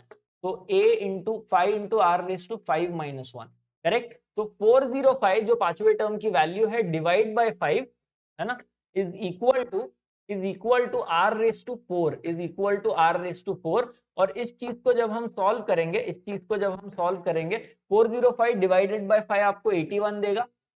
81 is r raise to 4 and therefore r is equal to 3, है ना? r is equal to 3। और जैसे ही आपको r का वैल्यू आ गया, आपको पता है अब क्या करना है? पहले टर्म से r मल्टीप्लाई करना है। 5 into 3 gives you 15, 15 into 3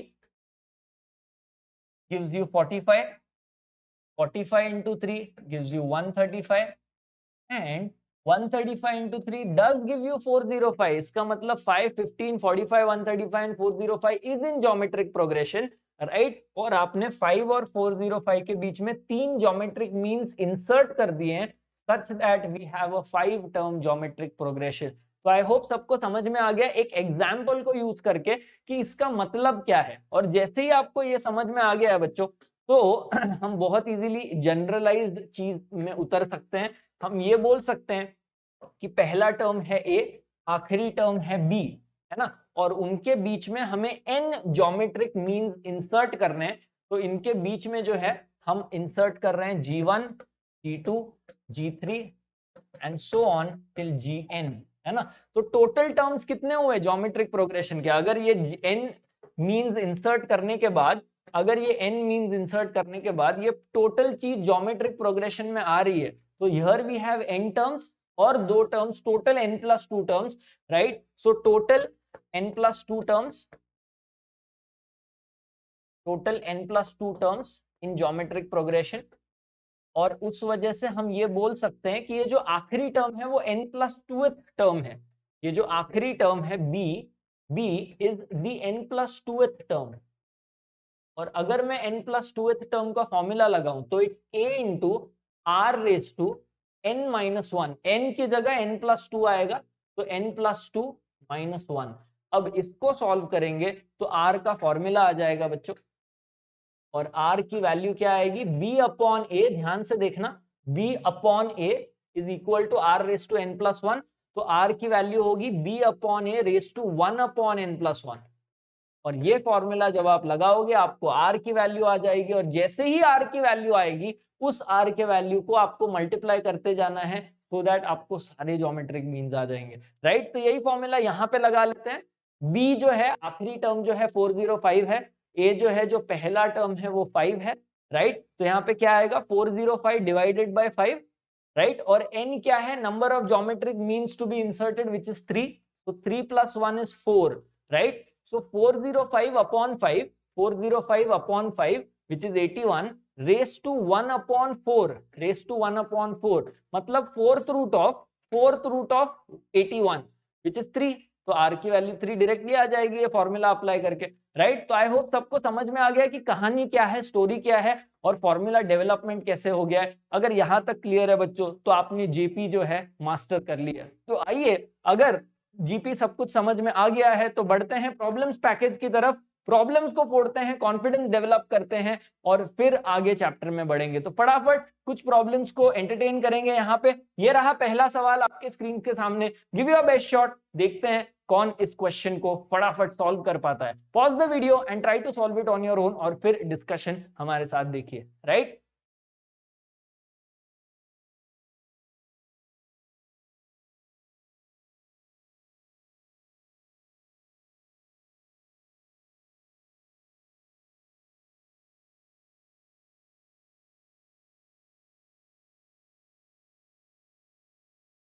yes बच्चों, तो पहला सवाल यहाँ पे देखिए, in the 4 numbers first 3 are in GP and the last 3 are in AP whose common difference is 6, if the first and last numbers are the same, है ना, if the first and last numbers are the same then the first number will be, right, and the last number will be the same thing, right।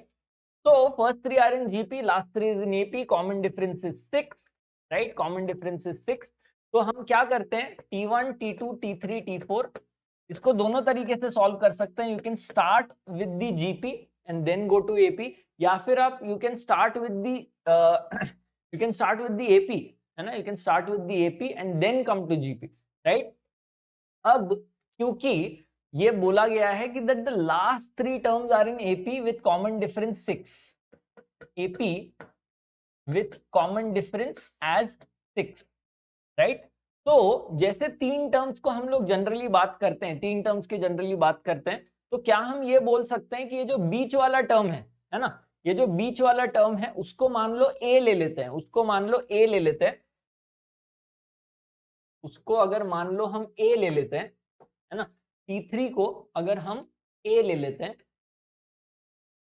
तो क्या मैं ये बोल सकता हूं कि t4 जो है a प्लस 6 है, अगला टर्म एपी में है ये सारे लोग, है ना, ये a प्लस 6 है और इसका पिछला टर्म a माइनस 6 है। यहां तक बात क्लियर है, राइट। और हमें ये दिया गया है that the first and the last numbers are same, तो अगर ये a प्लस 6 है तो ये पहला वाला भी a प्लस 6 है। बात सही है कि नहीं, राइट। ध्यान से सोचो, तो क्या जो भी डेटा दिया हुआ है उससे हमने ये एस्टैब्लिश कर लिया, राइट। ये 3 नंबर एपी में है, a माइनस डी, a और a प्लस डी, तो इसको a बोल दिया, और क्योंकि कॉमन डिफरेंस 6 है तो ये a माइनस 6 हुआ, फिर ये a और ये a प्लस 6 हुआ। और हमें ये भी बोला गया है कि फर्स्ट और लास्ट सेम है, तो अगर लास्ट a प्लस 6 है तो फर्स्ट a प्लस 6 है। अब हमें ये पता है कि पहले 3 नंबर ज्योमेट्रिक प्रोग्रेशन में है, पहले 3 नंबर्स जो हैं ज्योमेट्रिक प्रोग्रेशन में है, और ज्योमेट्रिक प्रोग्रेशन में if 3 numbers are in geometric progression, जैसा हमने एपी के लिए देखा था, right, if A B c in AP, तो हमने पढ़ा था कि यार 2b is equal to a plus c, और ये आया कैसे था, b minus a c minus b, उसको सॉल्व करेंगे तो ये आएगा। और वैसे ही if A B C is in GP, ABC 3 number जो ज्योमेट्रिक प्रोग्रेशन में है, तो b upon a is equal to c upon b. ध्यान से सुनिए, लिख लीजिए अगर क्लियर नहीं है, b upon a, second term upon the first term is the common ratio, वो सेम होगा third term upon second term, c upon b। इस इक्वेशन को लिख लीजिए, b upon a is equal to c upon b, उसको solve करके आपको मिलेगा b square is equal to ac, है ना। तो middle term square is equal to first into third term, वही चीज हम यहाँ पे अप्लाई करेंगे, a minus 6 the whole square, yes, is equal to first term into the third term. Yes, इसको सॉल्व करेंगे अभी बच्चों, तो हमें एक ही वैल्यू मिल जाएगी जिससे कि हम आराम से फर्स्ट टर्म और लास्ट टर्म ला सकते हैं, right. Squaring this, a square minus 12a plus 36 is equal to a square plus 6a, ठीक है। अब ए स्क्वायर और ए स्क्वायर कैंसिल होगा, राइट, ए स्क्वायर और ए स्क्वायर कैंसिल होगा, 36 इज इक्वल टू 18a, यहां से a की वैल्यू आ जाएगी 2, a की वैल्यू आ जाएगी 2, और जैसे ही a की वैल्यू 2 आ जाएगी हमें फर्स्ट और लास्ट नंबर मिल जाएगा 2 + 6 which is 8, option D hence is the correct answer, right. तो बहुत ही बेहतरीन सवाल, काफी बढ़िया था ये प्रॉब्लम। आई होप सबको क्लियर हो गया होगा, समझ में आया होगा कि इस क्वेश्चन को कैसे डील करना है। छोटी छोटी काफी चीजें हमने इस क्वेश्चन से सीखी। एंट्री लेवल प्रॉब्लम होगा ये, अगर जेईई मेंस में आता है, definitely an easy question, definitely a pocket question. Let's rock it, let's crack it, let's go forward to the next question. ये रहा आपका अगला सवाल, थोड़ा सा ट्रिग्नोमेट्री को घुसेड़ा गया है, बट ऐसे क्वेश्चंस आप डेफिनेटली एक्सपेक्ट कर सकते हो बच्चों जेईई मेंस में। This is an absolutely doable cracker. Right now pause the video, खत्म करें इस क्वेश्चन को 90 सेकेंड्स के अंदर और अपना लेवल जो है प्रॉब्लम सॉल्विंग स्किल्स का इंप्रूव करें। Come on, pause the video, crack the question and come to the discussion fast.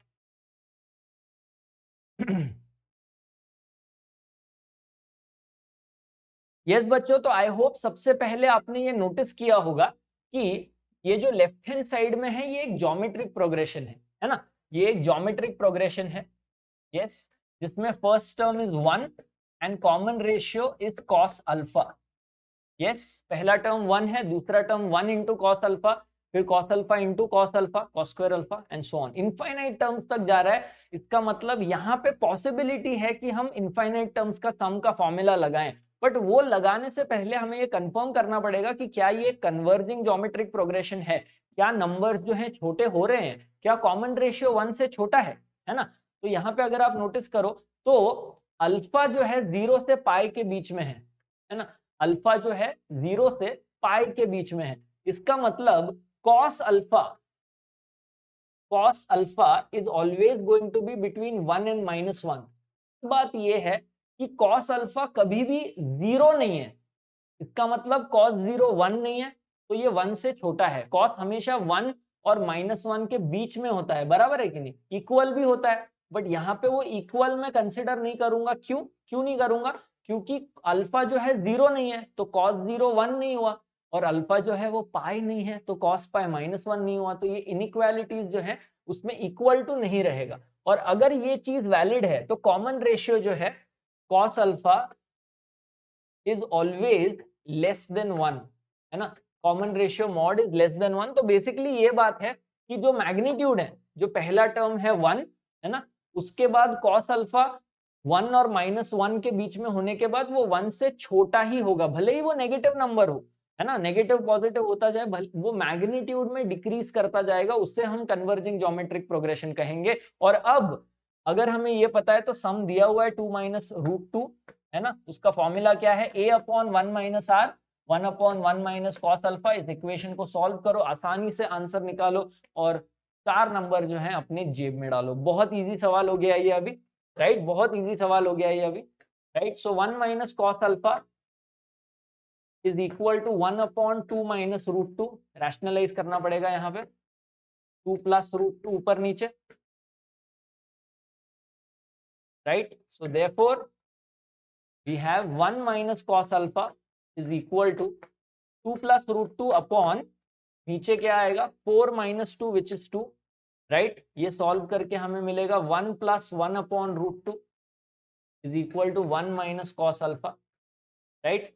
तो 1 और 1 कैंसिल हो जाएगा, 1 और 1 कैंसिल हो जाएगा, cos अल्फा की वैल्यू -1/√2 आएगी, cos अल्फा की वैल्यू -1/√2 आएगी। यस, और अगर cos अल्फा -1/√2 है, नेगेटिव है, डेफिनेटली सेकंड क्वाड्रेंट में होगा, क्योंकि अल्फा 0 से पाई के बीच में है, और सेकंड क्वाड्रेंट में है। cos 45 1/√2 है, तो सेकंड क्वाड्रेंट में 135 degree 3π/4, option D hence is the correct answer to this question. तो अगेन ये दोनों सवाल जो हमने देखे इजी कैटेगरी में आते हैं, जेईई मेंस में आ सकते हैं, बट आएंगे तो आपको खुश होना है, क्योंकि ये पॉकेट क्वेश्चन है और इसको बिल्कुल भी सिली मिस्टेक नहीं करते हुए अपने जेब में ये नंबर डालने हैं और अपने मार्क्स, अपने चांसेस, अपना परसेंटाइल जेईई में बढ़ाते चलना है। चलो आगे बढ़ते हैं बच्चों, आगे बढ़ते हैं। ये रहा अगला सवाल, क्वेश्चन का लेवल हल्का फुल्का इंक्रीज होते जाएगा जैसे हम आगे बढ़ेंगे। Let's crack this question. In GP the sum of 3 numbers is 14. If one is added to first 2 numbers and subtracted from the third number, the series becomes an AP. Then the greatest number is, right. तो GP दिया हुआ है ना, तीन numbers का GP दिया हुआ है और क्योंकि सम दिया हुआ है, प्रोडक्ट नहीं दिया हुआ है ना, तो अपन वो ट्रिक नहीं यूज करेंगे। वो ट्रिक तब यूज करेंगे जब प्रोडक्ट दिया हुआ है। अब प्रोडक्ट नहीं दिया हुआ है तो सम दिया हुआ है, तो हम नॉर्मल लेंगे, A R and a are square, normal terms in GP, और जिनका सम जो है 14 है, राइट। तो यहां पे हम ये चीज लिखेंगे that a plus A r plus A R square is 14, ठीक है। अगर 1 is added to the first two numbers, है ना, तो ये बन जाएगा a plus one, a r plus one, and subtracted from the third number, so a are square minus one. अब ये एपी में हो गया, यस। तो ये सीरीज जो है एक अरिथमेटिक प्रोग्रेशन बन गया, तो हमें ग्रेटेस्ट नंबर पूछा गया है, ठीक है, यस। तो अब इसका क्या एनालिसिस आएगा बच्चों, इसका क्या एनालिसिस आएगा, अगर ये एपी में है, हमने अभी अभी देखा है, तो आइए ना उसको यूज करते हैं। हमने उसके की पॉइंटर्स बना लिए थे यहाँ पे। अगर तीन नंबर एपी में है तो सेकेंड मिडिल वाला जो नंबर है उसको 2 से मल्टीप्लाई करो, equal to first plus third. अगर तीन नंबर जीपी में है तो मिडिल टर्म को स्क्वायर करो, फर्स्ट इंटू थर्ड। दोनों में पैटर्न दिख जाएगा आपको। मिडिल टर्म को डबल करो, first plus third right hand side में, मिडिल टर्म को स्क्वायर करो, first into third right hand side पे, ठीक है। अब क्योंकि एपी में है, हम 2b equal to a plus c लगाएंगे, क्योंकि एपी में है, राइट। यहाँ पे क्योंकि एपी में है तो मिडिल टर्म का twice 2 into a r plus one equal to first term plus last term, so a plus one plus A R square minus one. अब इन इक्वेशंस को सॉल्व करना है बच्चों। इन इक्वेशंस को अगर हम सॉल्व करेंगे तो हमारा आंसर आ जाएगा, राइट। यस, इस इक्वेशन को सॉल्व करें। दो इक्वेशंस हमें दिए हुए हैं, इन दो इक्वेशंस को अब हमें सिंप्लीफाई करना है, ठीक है। तो इस इक्वेशन में हम क्लियरली देख पा रहे हैं कि यार 1 और 1 तो कैंसिल हो रहा है ना, 1 और 1 तो कैंसिल हो रहा है। तो यहाँ पे क्या मिलेगा, 2ar प्लस 2, है ना, is equal to a plus A R square, a plus A R square, ठीक है। तो यहाँ से जो है यहाँ से हम a की एक वैल्यू ले सकते हैं, यहाँ से हम a की एक वैल्यू ले सकते हैं और बोल सकते हैं कि a is equal to 14 upon 1 plus are square, या a की वैल्यू जो है 14 अपॉन 1 प्लस आर स्क्वायर, और वो वैल्यू हम यहाँ पे डाल सकते हैं। कैसे, एक बार ध्यान से देखते हैं। 2 को लेफ्ट में रखते हैं, राइट में 2ar को लेके जाएंगे, a कॉमन ले लेंगे और क्या रहेगा, are square plus 1 minus 2r, है ना। और a की जगह हम ये चीज भरेंगे, राइट, a की जगह ये चीज भरेंगे। यहाँ पे इसको लिखते हैं इक्वेशन 1। इक्वेशन 1 में a की वैल्यू है, इक्वेशन 1 में a की वैल्यू है 14 अपॉन 1 प्लस आर स्क्वायर, वो यहाँ पे प्लग इन करेंगे। आइए देखते हैं कैसे होगा वो, right. 2 is equal to putting value of a from equation 1 in equation 2, ठीक है। पूरा डिटेल में मैंने लिख दिया है कि हम एग्जैक्टली करना क्या चाह रहे हैं। इक्वेशन 1 से a की वैल्यू उठाएंगे, वो है 14 अपॉन 1 प्लस आर स्क्वायर, और उसको इक्वेशन 2 में भरेंगे। So 2 is equal to 14 upon 1 plus are square, 2 is equal to 14 upon 1 plus are square. ये आपकी a की वैल्यू है, ये आपकी a की वैल्यू है। 2 is equal to a into all of this, a 14 upon 1 plus r square into r square minus 2r plus 1 into r square minus 2r plus 1। अगर इस इक्वेशन को आपने सॉल्व कर लिया, r की वैल्यू आ गई, कहानी खत्म, राइट। तो आइए इसको सॉल्व करते हैं बच्चों। क्रॉस मल्टीप्लाई करेंगे, इस चीज को यहाँ पे लेके जाएंगे। So 2 plus 2r square is equal to 14r square minus 28r plus 14, ठीक है। फर्दर इसको सॉल्व करेंगे बच्चों, राइट हैंड साइड में आएगा 12r स्क्वायर, जिसको यहाँ लिख रहा हूं मैं, minus 28r minus 2r is minus 30r, ठीक है। और 14 माइनस 2 इज इक्वल टू 12। तो यहाँ तक हम पहुंचे, और इसको अगर और थोड़ा सा सिंप्लीफाई कर लें, है ना, तो क्या मिलेगा, इसको हम अभी 4 से डिवाइड कर सकते हैं। 4 से डिवाइड करेंगे तो आएगा 3r स्क्वायर। ये 4 से डिवाइड नहीं कर सकते क्योंकि यहाँ पे 30 है और वो 4 से जो है नहीं जाता है, तो हम जरूर 6 से डिवाइड कर सकते हैं। 6 से डिवाइड कर सकते हैं तो यहाँ मिलेगा 2r square minus 5r plus 2 equal to 0। और ये बहुत आसानी से जो है बच्चों फैक्टराइज हो जाएगा, ये इक्वेशन बहुत इजीली फैक्टराइज हो जाएगा, राइट। प्रोडक्ट आपका 2 इंटू 2 4 है और सम -5 है, तो दो ऐसे नंबर जिनका सम -5 है और प्रोडक्ट 4 है, that is clearly -4 and -1, right. तो 2r square minus 4r minus r plus 2 equal to 0, right? Let's factorize this, 2r common करके r minus 2 minus 1 equal to 0। आपके पास दो फैक्टर्स मिले 2r minus 1 और r minus 2 equal to 0, तो आपके दो r के वैल्यूज आए, r का एक वैल्यू आया हाफ, r का एक वैल्यू आया 2, ठीक है। और जैसे ही आपको ये वैल्यूज मिल जाते हैं, आप जो है इस इक्वेशन में डाल सकते हैं, एक ही वैल्यू ला सकते हैं। सबसे पहले तो अगर r की वैल्यू 2 है, अगर r की वैल्यू 2 है तो 2 square is 4 plus 2 is 6, 6 plus 1 is 7, 14/7 is 2। तो अगर r की वैल्यू 2 है तो a की वैल्यू भी 2 है ना।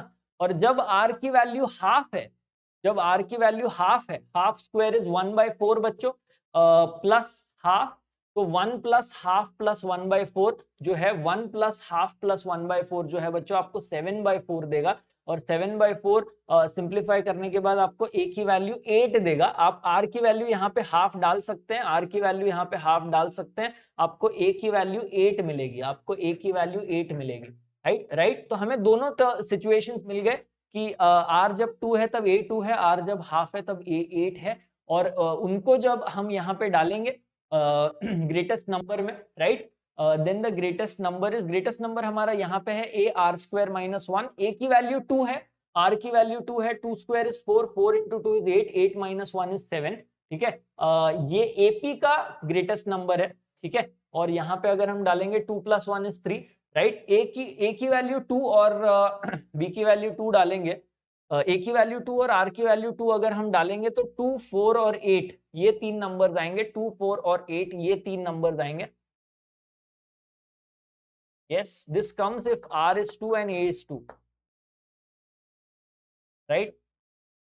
अब दूसरा सिचुएशन देखते हैं, जब r is half and a is 8, when r is half and a is 8 तब ये 8 आएगा, 8 into half is 4 आएगा, एंड देन अगेन 4, ये 2 आएगा, 8 4 2 ही आने वाला है। तो सबसे बड़ा टर्म जो है बच्चों ग्रेटेस्ट नंबर 8 ही है, so option A hence is the correct answer. So I hope everyone is clear with this, option A 8 hence is the correct answer. क्योंकि दिख रहा है क्लियरली कि कोई भी दो केसेस लो आप, ये वाला केस लो या ये वाला केस लो, आपके जो तीन ओरिजिनल नंबर्स हैं ज्योमेट्रिक प्रोग्रेशन के वो 2 4 और 8 आ रहे हैं या फिर 8 4 और 2 आ रहे है ना। तो बड़ा नंबर सबसे 8 ही है दोनों केसेस में, right. So very good question, थोड़ा लेंदी था बट आई होप सबको मजा आया होगा। This is a very good problem, a typical JEE mains medium level problem, क्योंकि लेंदी है, काफी सारे कांसेप्ट्स एक्चुअली इन्वॉल्व हैं यहाँ पे, राइट। तो चलिए बच्चों अगले क्वेश्चन की तरफ बढ़ते हैं। एनसीईआरटी का यह सवाल है, डेफिनेटली डुएबल है, सिमिलर थॉट प्रोसेस में है।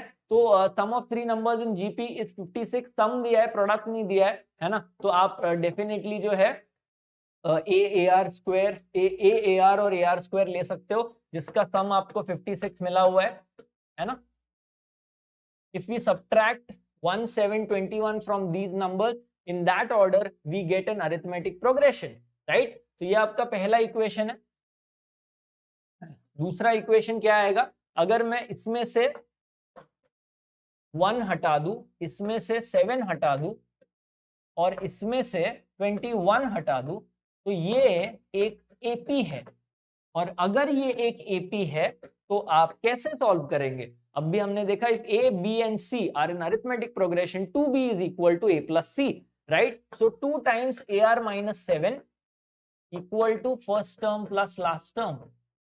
अब यहां से आपको दूसरा इक्वेशन मिलेगा, सिंप्लीफाई करना पड़ेगा। इन दोनों इक्वेशन को सॉल्व करके आप नंबर्स निकालोगे और आंसर निकालोगे। एनसीईआरटी का ये सवाल है, थोड़ा लेंदी प्रॉब्लम है बट डेफिनेटली डुएबल है। अब ये जो सवाल है इसका जो सॉल्विंग है मैं आपको होमवर्क के लिए छोड़ रहा हूं, ठीक है। You can definitely solve it and get that confidence that you need. Although NCERT में ये प्रॉब्लम है बट ये ऐसा प्रॉब्लम है जो फाउंडेशनल लेवल से आपको लेके जाएगा जेईई मेंस टेरिटरी तक। क्योंकि यहाँ पे भी आपको सॉल्व करना पड़ेगा, राइट, सॉल्व करना पड़ेगा।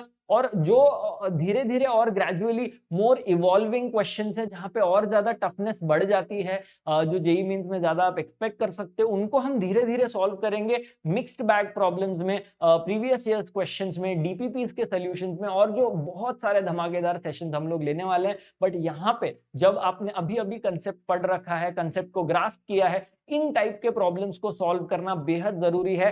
Trust us, trust the mechanism of JEE total. बच्चों, जो ये पैकेज आपके लिए डिजाइन किया गया है वो खूबसूरती से डिजाइन किया गया है हर एक बच्चे के लिए, फ्रॉम ग्राउंड लेवल से टॉप नॉच लेवल तक ले जाने के लिए। तो आइए अगले सवाल पे चलते हैं। जरूर इस क्वेश्चन को होमवर्क के लिए सॉल्व करना। This is the next question. अब हम प्रॉपर जेईई टेरिटरी में जा रहे हैं। जो ये सवाल है 2021 जेईई में आ चुका है शिफ्ट 1 में। Let's try and crack this question. Come on बच्चों, राइट, थोड़ा सा टाइम लीजिए और इसको सॉल्व करने की कोशिश कीजिए। इंक्रीजिंग ज्योमेट्रिक प्रोग्रेशन है, राइट।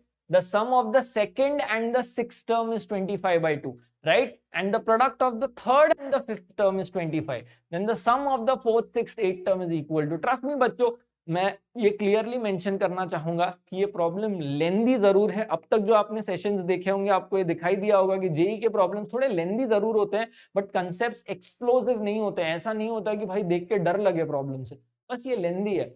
उस डर को थोड़ा साइड में रखो, है ना, क्योंकि यार इतना सारा डेटा है, भयभीत होने की जरूरत नहीं है, उस प्रॉब्लम के नीचे आने की जरूरत नहीं है। आंखों में आग डाल के देखो उस प्रॉब्लम को, एक एक डेटा को एक्सट्रैक्ट करो बच्चों, और प्रॉब्लम जो है आपके आंखों के सामने ऐसे पैक ऑफ कार्ड्स जैसे फॉल हो जाएगा।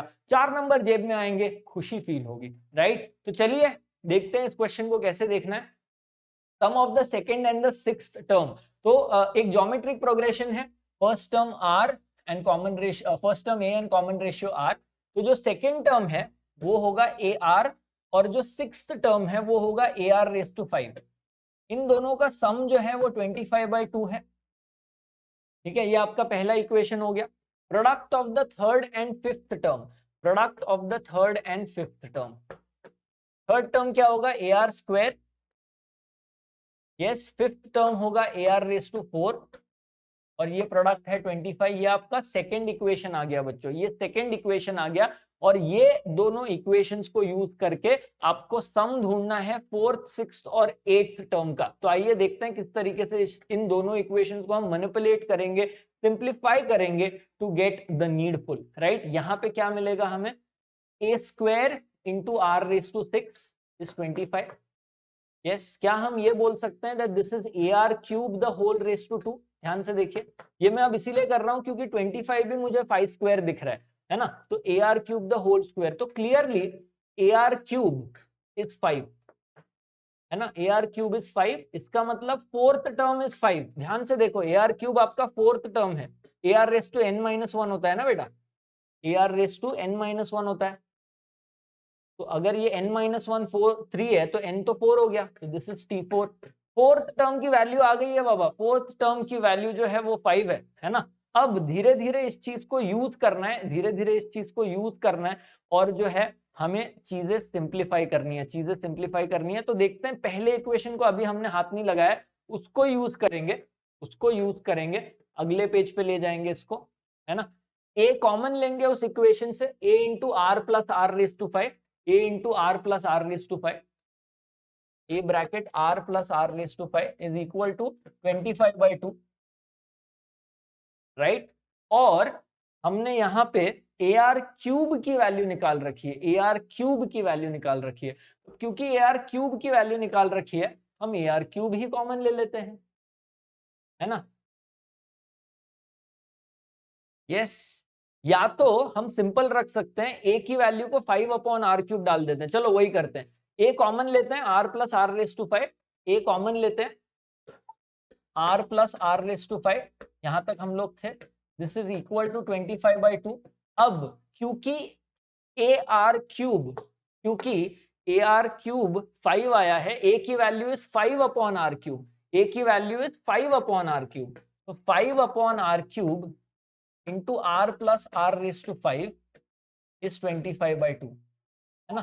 तो इस इक्वेशन को सॉल्व करते हैं बच्चों, इस इक्वेशन को सॉल्व करते हैं, राइट। तो यहाँ पे आप देखोगे 5 1 जा 5 5 जा, राइट। इसको यहाँ सिंप्लीफाई करेंगे तो क्या मिलेगा, 1/r² plus are square is equal to 5/2, है ना. 1 upon r square, r upon r cube is 1 upon r square, r raise to 5 upon r cube is r square, this is equal to 5/2, right. अब इसको solve करने के लिए, let temporarily r square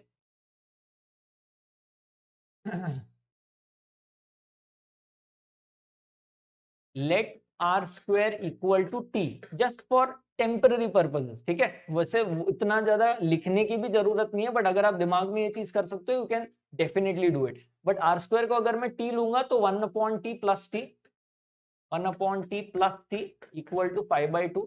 अब इस equation को अगर हम सॉल्व करेंगे बच्चों, कैसे आएगा, एलसीएम लेंगे, 1 plus t square upon t is equal to 5/2, cross multiply, 2 plus 2t square is equal to 5t, right? You get a quadratic here, 2t square minus 5t plus 2 equal to 0, right? इस तरीके का quadratic हमने हाल फिलहाल में solve किया है, अगर आपको याद है तो.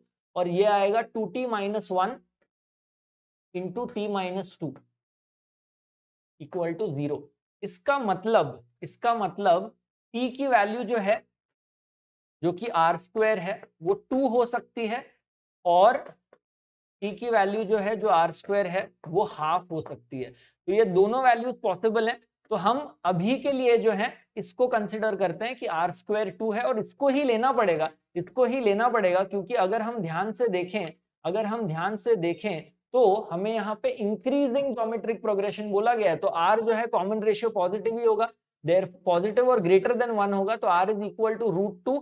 इस चीज को हम यूज करेंगे और 4th, 6th और 8th टर्म्स को निकालेंगे. ठीक है, बहुत आसान हो गया ये अब ये सवाल, राइट. बहुत आसान हो गया, क्योंकि 4th टर्म हमने ऑलरेडी निकाला था 5, ठीक है.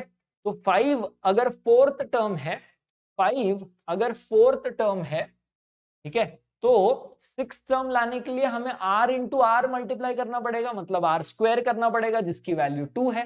तो 5 इंटू 2 ये 10 आ जाएगा. और 8th टर्म लाने के लिए फिर से r इंटू आर करना पड़ेगा, जो कि आर स्क्वायर है, आर स्क्वायर को मल्टीप्लाई करना पड़ेगा, 10 2 20 आएगा.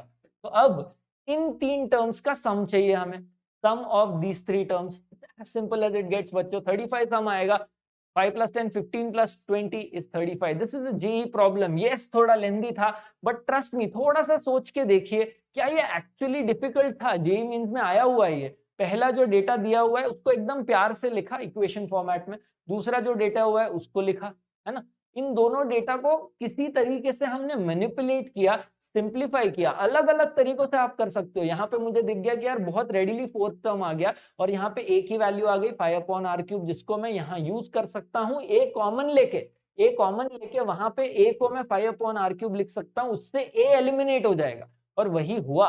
फिर उसके बाद ये इक्वेशन सॉल्व करने के लिए मैंने एक छोटी सी ट्रिक लगाई, अल्टीमेटली क्वाड्रेटिक आया, आर स्क्वायर की वैल्यू आ गई, और वो आर स्क्वायर की वैल्यू काम आई यहाँ पे, क्योंकि ये टर्म मेरे पास ऑलरेडी था.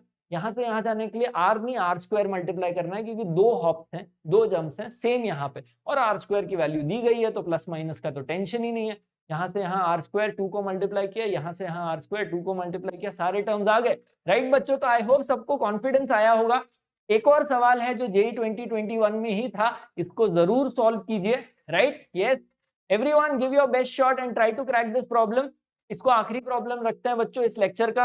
आई होप ज्योमेट्रिक प्रोग्रेशन में आपको काफी सीखने मिला होगा, लेवल अप हुआ होगा. कॉन्फिडेंस को इसी को जोरों शोरों से आगे लेके अगले लेक्चर में आइए और इंटरेस्टिंग कंसेप्ट्स पढ़िए. हार्मोनिक प्रोग्रेशन और arithmetic mean, geometric mean, inequality पढ़ने वाले हैं हम लोग अगले लेक्चर में, जो कि सुपर डुपर इंपॉर्टेंट सेशन होने वाला है. Pause the video, crack this question and have a look at the discussion, right.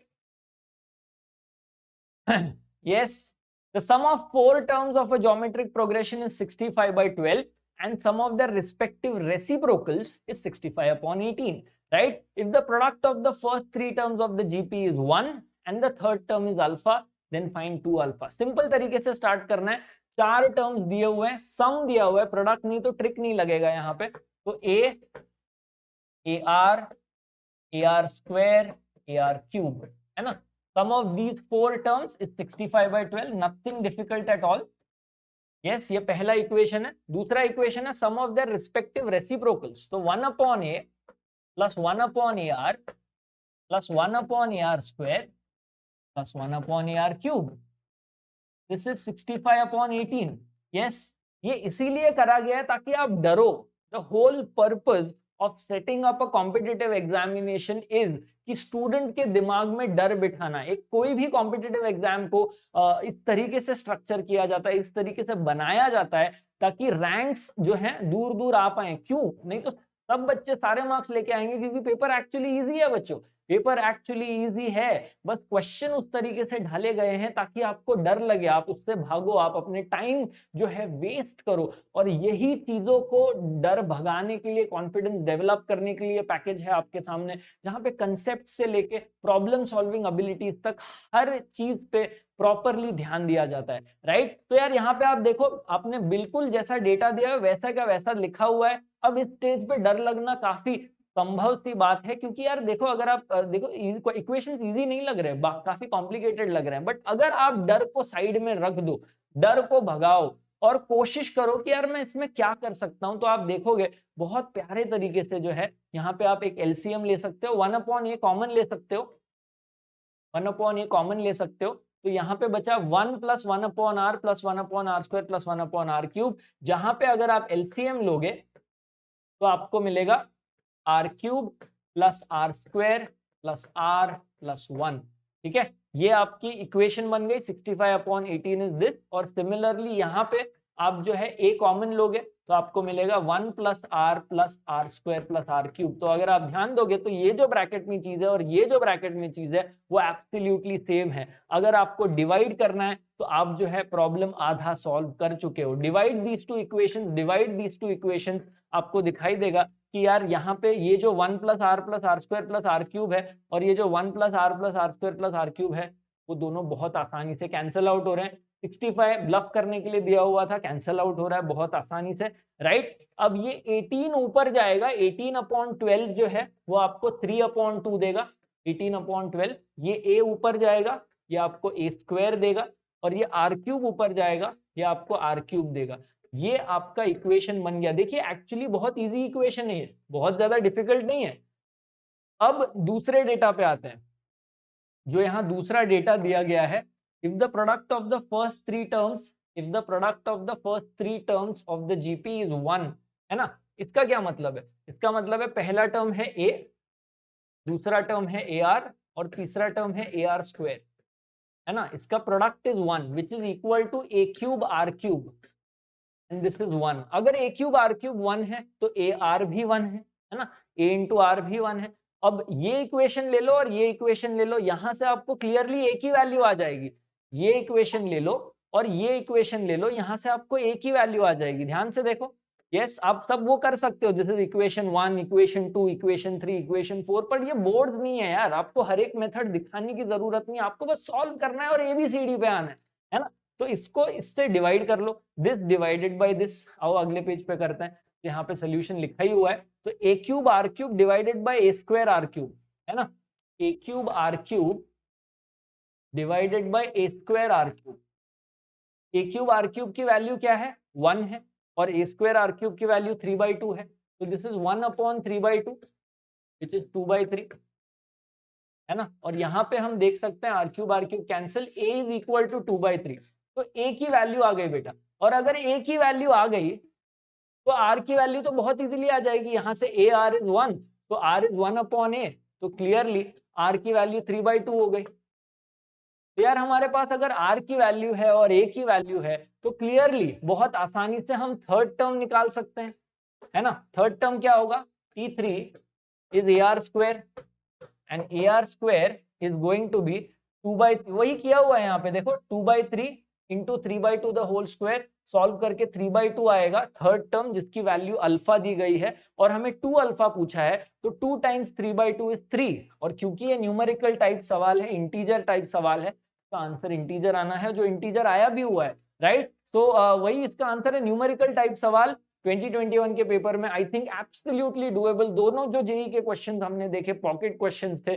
I hope आपको ये फील आई होगी कि यस पॉसिबल है, मुमकिन है, कर सकते हैं अगर फोकस, डिटर्मिनेशन, हार्डवर्क से अच्छे से एक प्रॉपर स्ट्रैटेजी को फॉलो करते हुए आप अगर जेई की पढ़ाई करोगे तो वो कंपटीशन जो है आप क्रैक कर सकते हो। और इसी के साथ बच्चों ज्योमेट्रिक प्रोग्रेशन की ये लेक्चर समाप्त होता है।